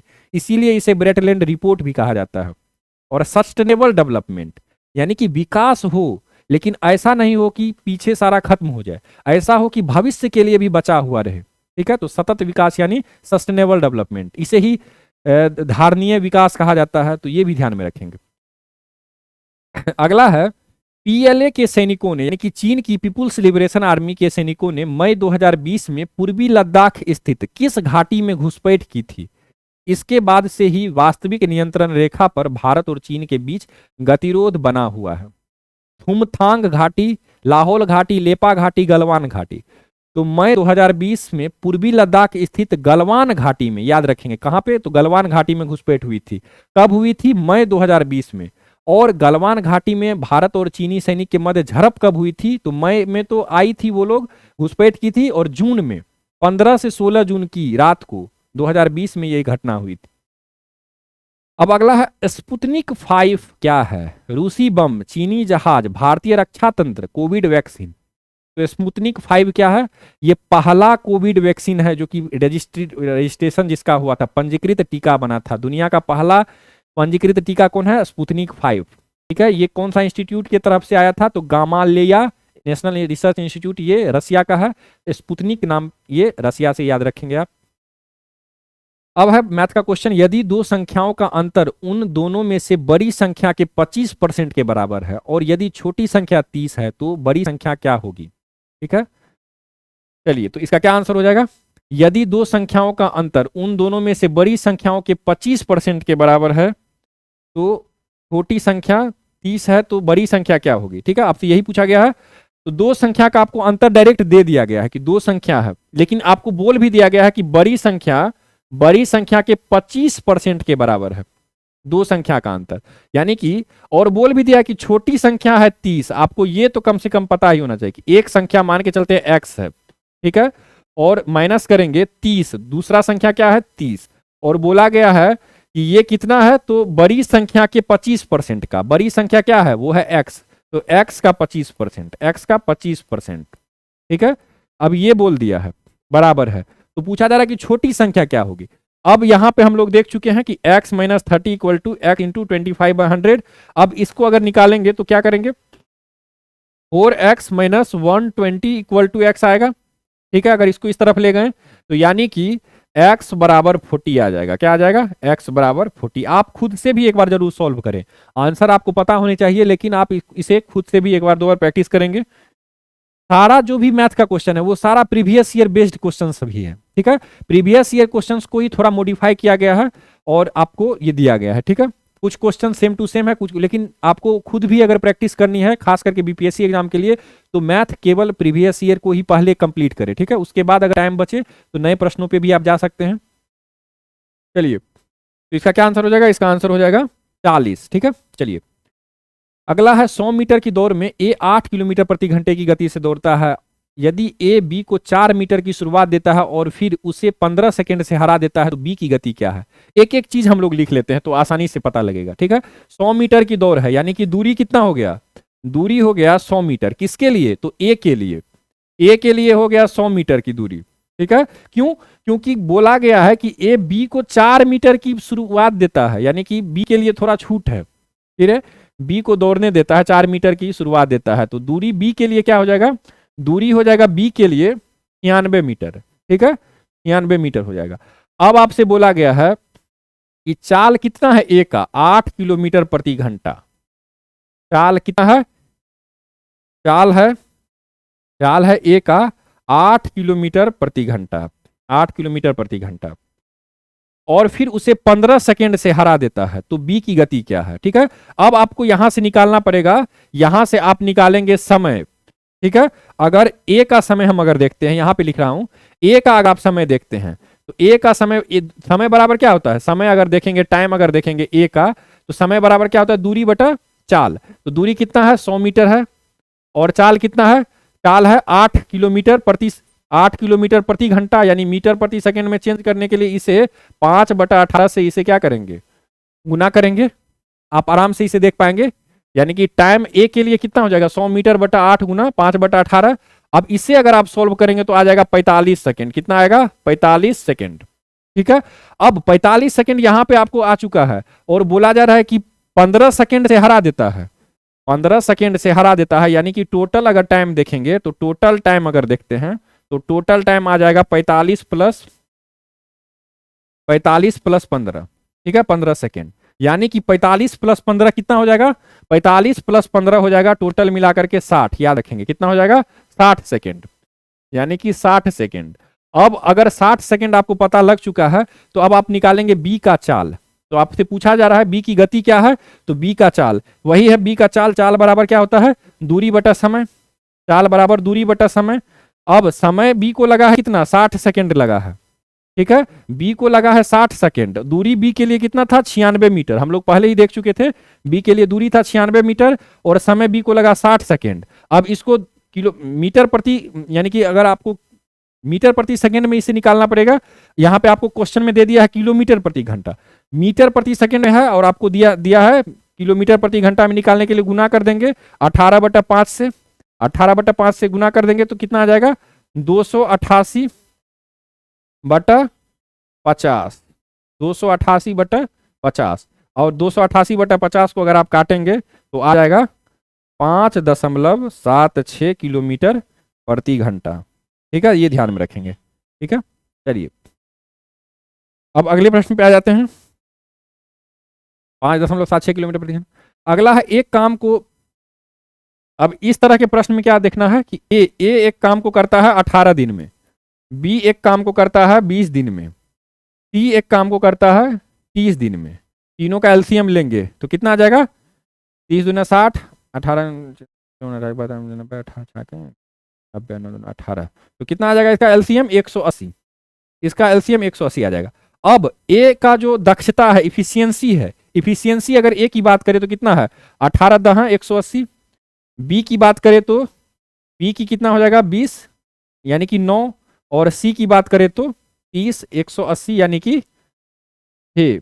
ठीक है, अब आपसे बोला जा रहा है कि यहां पे हमने क्या लिखा है, यहां पर हमने लिखा है कि एक काम को ये 18 दिन में करते हैं, 18 दिन में एक काम करते हैं। ठीक है, तो टोटल काम यहां पर है 180 काम। इसको अगर एक दिन में काम अगर पूछा जाए तो 10 यूनिट काम करेगा ए। ठीक है, तो ये ध्यान में रखेंगे, 10 यूनिट है, ये याद रखेंगे। यहां पर यूनिट या फिर इफिशियंसी कह सकते हैं आप, इफिशियंसी। यहां पर ए है और यहां पर आपको टोटल वर्क है, टोटल वर्क। अब आपको बोला गया कि 2 दिन तक बी और सी काम करते हैं, 2 दिन तक, तो 2 दिन तक ये काम करेंगे, 2 दिन तक ये काम करेंगे, तो ये 18 काम कर चुके होंगे, ये 12 काम कर चुके होंगे, यानी ये लोग 30 काम कर चुके होंगे। यहाँ पे टोटल काम है 150 और ये लोग 30 काम कर चुके हैं, यानी कि बचा कितना, 150 काम बचा। अब 150 काम करने में ए को 10 यूनिट इसका एफिशिएंसी है, अर्थात एक दिन में ये 10 काम करते हैं, तो 150 काम करने के लिए 10 से डिवाइड कर देंगे तो कितना हो जाएगा, 15 दिन। 15 दिन इन्हें लगेगा ए को। ठीक है, तो ए द्वारा लिया गया समय 15 दिन। ठीक है, ये ध्यान में रखें। अगला है समीर और आनंद की वर्तमान आयु 5:4 के अनुपात में है। ठीक है, समीर और आनंद की वर्तमान आयु, समीर 5x और ये है 4x, आनंद है 4x। कह रहा है कि 3 वर्ष बाद इन दोनों के आयु का अनुपात 11/9 हो जाएगा, 11/9 हो जाएगा। तो आनंद की वर्तमान आयु क्या है, तो इसको क्या करेंगे, क्रॉस मल्टीप्लीकेशन करके आप आराम से निकाल लेंगे। ठीक है, तो ये ध्यान देंगे, तो इससे आपको पता लगेगा कितना है। अगर इसको आप क्रॉस मल्टीप्लीकेशन करेंगे तो 45x माइनस 44x बराबर 33 माइनस 27 आ जाएगा, यानी कि x बराबर 27 3 6, x बराबर 6 आ जाएगा। तो बोला जा रहा है आनंद का क्या था, 4x था, आनंद का यहां पर क्या था 4x, तो x आया है 6, तो 4x कितना होगा, 6 के 24, 24 आ जाएगा आंसर, 24 आ जाएगा आंसर। ठीक है, अगला है 20 और 80 के बीच कितनी संख्याएं 4 और 6 से विभाज्य है। 4 और 6 से विभाज्य है, तो इन दोनों का एलसीएम देखेंगे, तो एलसीएम कितना आएगा 4 और 6 का, 6 दूना 12, 12 आएगा, 6 से भी कट जा रहा है और 4 तिया 12 भी कट जा रहा है, 12 आएगा। तो बोला जा रहा है कि 20 और 80 के बीच, तो 12 का मल्टीप्लाई करेंगे, 12 को क्या करेंगे, 12 का मल्टीपल देखेंगे, तो 12 दूना 24, एक ये आ जाएगा, 20 और 80 के बीच में एक 24 आ जाता है, 12 दूना 24, 12 तिया 36 आ जाएगा, बरचों के 48 आ जाएगा, 12 पंच 60 आ जाएगा, बरछा के 72 आ जाएगा। लेकिन 84 नहीं आएगा, क्यों, क्योंकि 80 से क्रॉस कर जा रहा है 84, और 12 भी नहीं आएगा क्योंकि 20 से कम है। ठीक है, तो कितना आ गया, 1 2 3 4 5, 5 आ जाएगा आंसर इसका, क्या हो जाएगा 5, 5। अगला है एप्पल शब्द के अक्षरों को कितने तरीके से व्यक्त किया जाता है, किया जा सकता है। तो यहां पे हम देखेंगे कि अक्षर है कितना, 1 2 3 4 5, 5 अक्षर है, यानी कि फैक्टोरियल 5, बट एक पी जो है ये 2 बार लिखा हुआ है, तो फैक्टोरियल 2 बराबर क्या हो जाएगा, इसको अगर करेंगे तो फैक्टोरियल 5 120 आएगा, और फैक्टोरियल 2 आएगा 2 ही, तो यानी कि काटेंगे तो 60 आ जाएगा। ठीक है, आंसर क्या हो जाएगा 60। ठीक है, याद रखेंगे 60। चलिए अगला प्रश्न है, निम्न श्रेणी में से कौन सा लुप्त पद है, F L P I N S L P भी। ठीक है, तो इसका क्या आंसर हो जाएगा, अब देखें यहां पे अगर आप देखेंगे तो एफ में 3 जोड़ेंगे, F A B C D E F G H, उसके बाद आई, तो इसमें 3 जुड़ गया। इसी तरह से आई में 3 जोड़ेंगे तो एल आ जाएगा, इसी तरह से एल में 3 जोड़ेंगे तो ओ आ जाएगा, क्या आ जाएगा, ओ आ जाएगा, एल एम एन ओ। ठीक है, ओ आ जाएगा। अगर एल देखेंगे तो एल, एल की बात करें तो एल, फिर इसमें भी बीच वाला एन, इसमें भी बीच वाला पी, ये +2 में है। ठीक है, तो यहां भी अगर हम आगे बात करेंगे तो पी के बाद 2 जोड़ेंगे, P P Q R, R आ जाएगा, क्या आ जाएगा आर, क्यू आर। ठीक है, ओ आर आ गया। फिर लास्ट में है पी, पी के बाद अगर आप देखेंगे तो पी, फिर एस, फिर भी, और भी में भी 3 जोड़ेंगे, यू भी डब्ल्यू एक्स वाई, तो वाई आ जाएगा, तो ओ आर वाई आ जाएगा आंसर, ओ आर वाई आ जाएगा आंसर। ठीक है, तो चलिए क्या हो जाएगा आंसर, ओ आर वाई। अगला है, यदि लगातार 3 प्राकृतिक संख्याओं के वर्गों का योग 110 है तो इन प्राकृतिक संख्याओं में सबसे छोटी संख्या है। अब देखिए इसे सोल्व करने में थोड़ा सा आपको मैं हेल्प करूंगा। अगर 3 प्राकृतिक संख्या के वर्गों का योग है, एक प्राकृतिक संख्या अगर x मानेंगे तो इसका x का स्क्वायर, फिर प्लस करेंगे x + 1 का स्क्वायर, x + 1 का स्क्वायर, फिर x + 2 का स्क्वायर। ठीक है, ये बताया जा रहा है 110 है। तो अगर आप इसको सॉल्व करेंगे तो a + b का होल स्क्वायर आप जानते होंगे, a square + b square + 2ab। ठीक है, इसी फॉर्मूला के तहत आप इसे भी निकालेंगे और इसे भी निकालेंगे, तो आपको कितना आएगा, ये टोटल करने के बाद आपको अगर आप देखेंगे तो आपको आ जाएगा x + 7 और x - 5 = 0। अब आपसे पूछा जा रहा है कि इन पर सबसे छोटी संख्या है, सबसे छोटी संख्या आपसे पूछा जा रहा है, तो x बराबर यहां पे 5 आ जाएगा, क्या आ जाएगा, x बराबर 5। ठीक है, तो ये ध्यान में रखेंगे, x बराबर 5। अगला, फर्नीचर की 3 वस्तुओं की औसत कीमत 15,000 है। ठीक है, फर्नीचर की 3 वस्तुओं की औसत कीमत 15,000 है, यदि उनकी कीमतें 3:5:5 के अनुपात में है तो सबसे सस्ती वस्तु की कीमत है। तो 3:5:5:7 में है, यानी कि 3 वस्तुएं हैं, फर्नीचर की 3 वस्तुएं हैं, इनकी औसत कीमत बता दिया है आपको 15,000 है। ठीक है, 15,000 है, यानी कि 3 वस्तुएं हैं, 3 वस्तुएं हैं, इनकी औसत कीमत, 3 वस्तुएं हैं तो 3 हो गया, औसत कीमत कितना हो जाएगा 15,000। अब आपसे बोला जा रहा है तो सबसे सस्ती वस्तु की कीमत क्या है, यानी कि ये 3x का कीमत क्या है, तो आप खुद ही जोड़ेंगे तो आएगा 7 5 12 3 15, 15x बट 3 बराबर 15,000। ठीक है, तो x बराबर देखेंगे तो 15,000, 15,000 गुना 3/15, तो 15 काटेंगे तो 1,000, यानी कि x बराबर आ जाएगा 3000, और आपको निकालने के लिए क्या बोला गया था, 3x। तो x बराबर 3000 तो 3x बराबर 9000, x बराबर 3000 तो 3x बराबर 9000। ठीक है, चलिए अगला है प्रथम 8 अभाज्य संख्याओं का योग है। तो 8 अभाज्य संख्या आप लोग जानते होंगे, तो आप क्या करेंगे, प्लस करेंगे सारे अभाज्य, 8 अभाज्य संख्या को, 2 plus 3 plus 5 plus 7 plus 11 plus 13 plus 17 plus 19 बराबर 77 आ जाएगा। यही 77 आंसर भी है आपका। Thank you so much.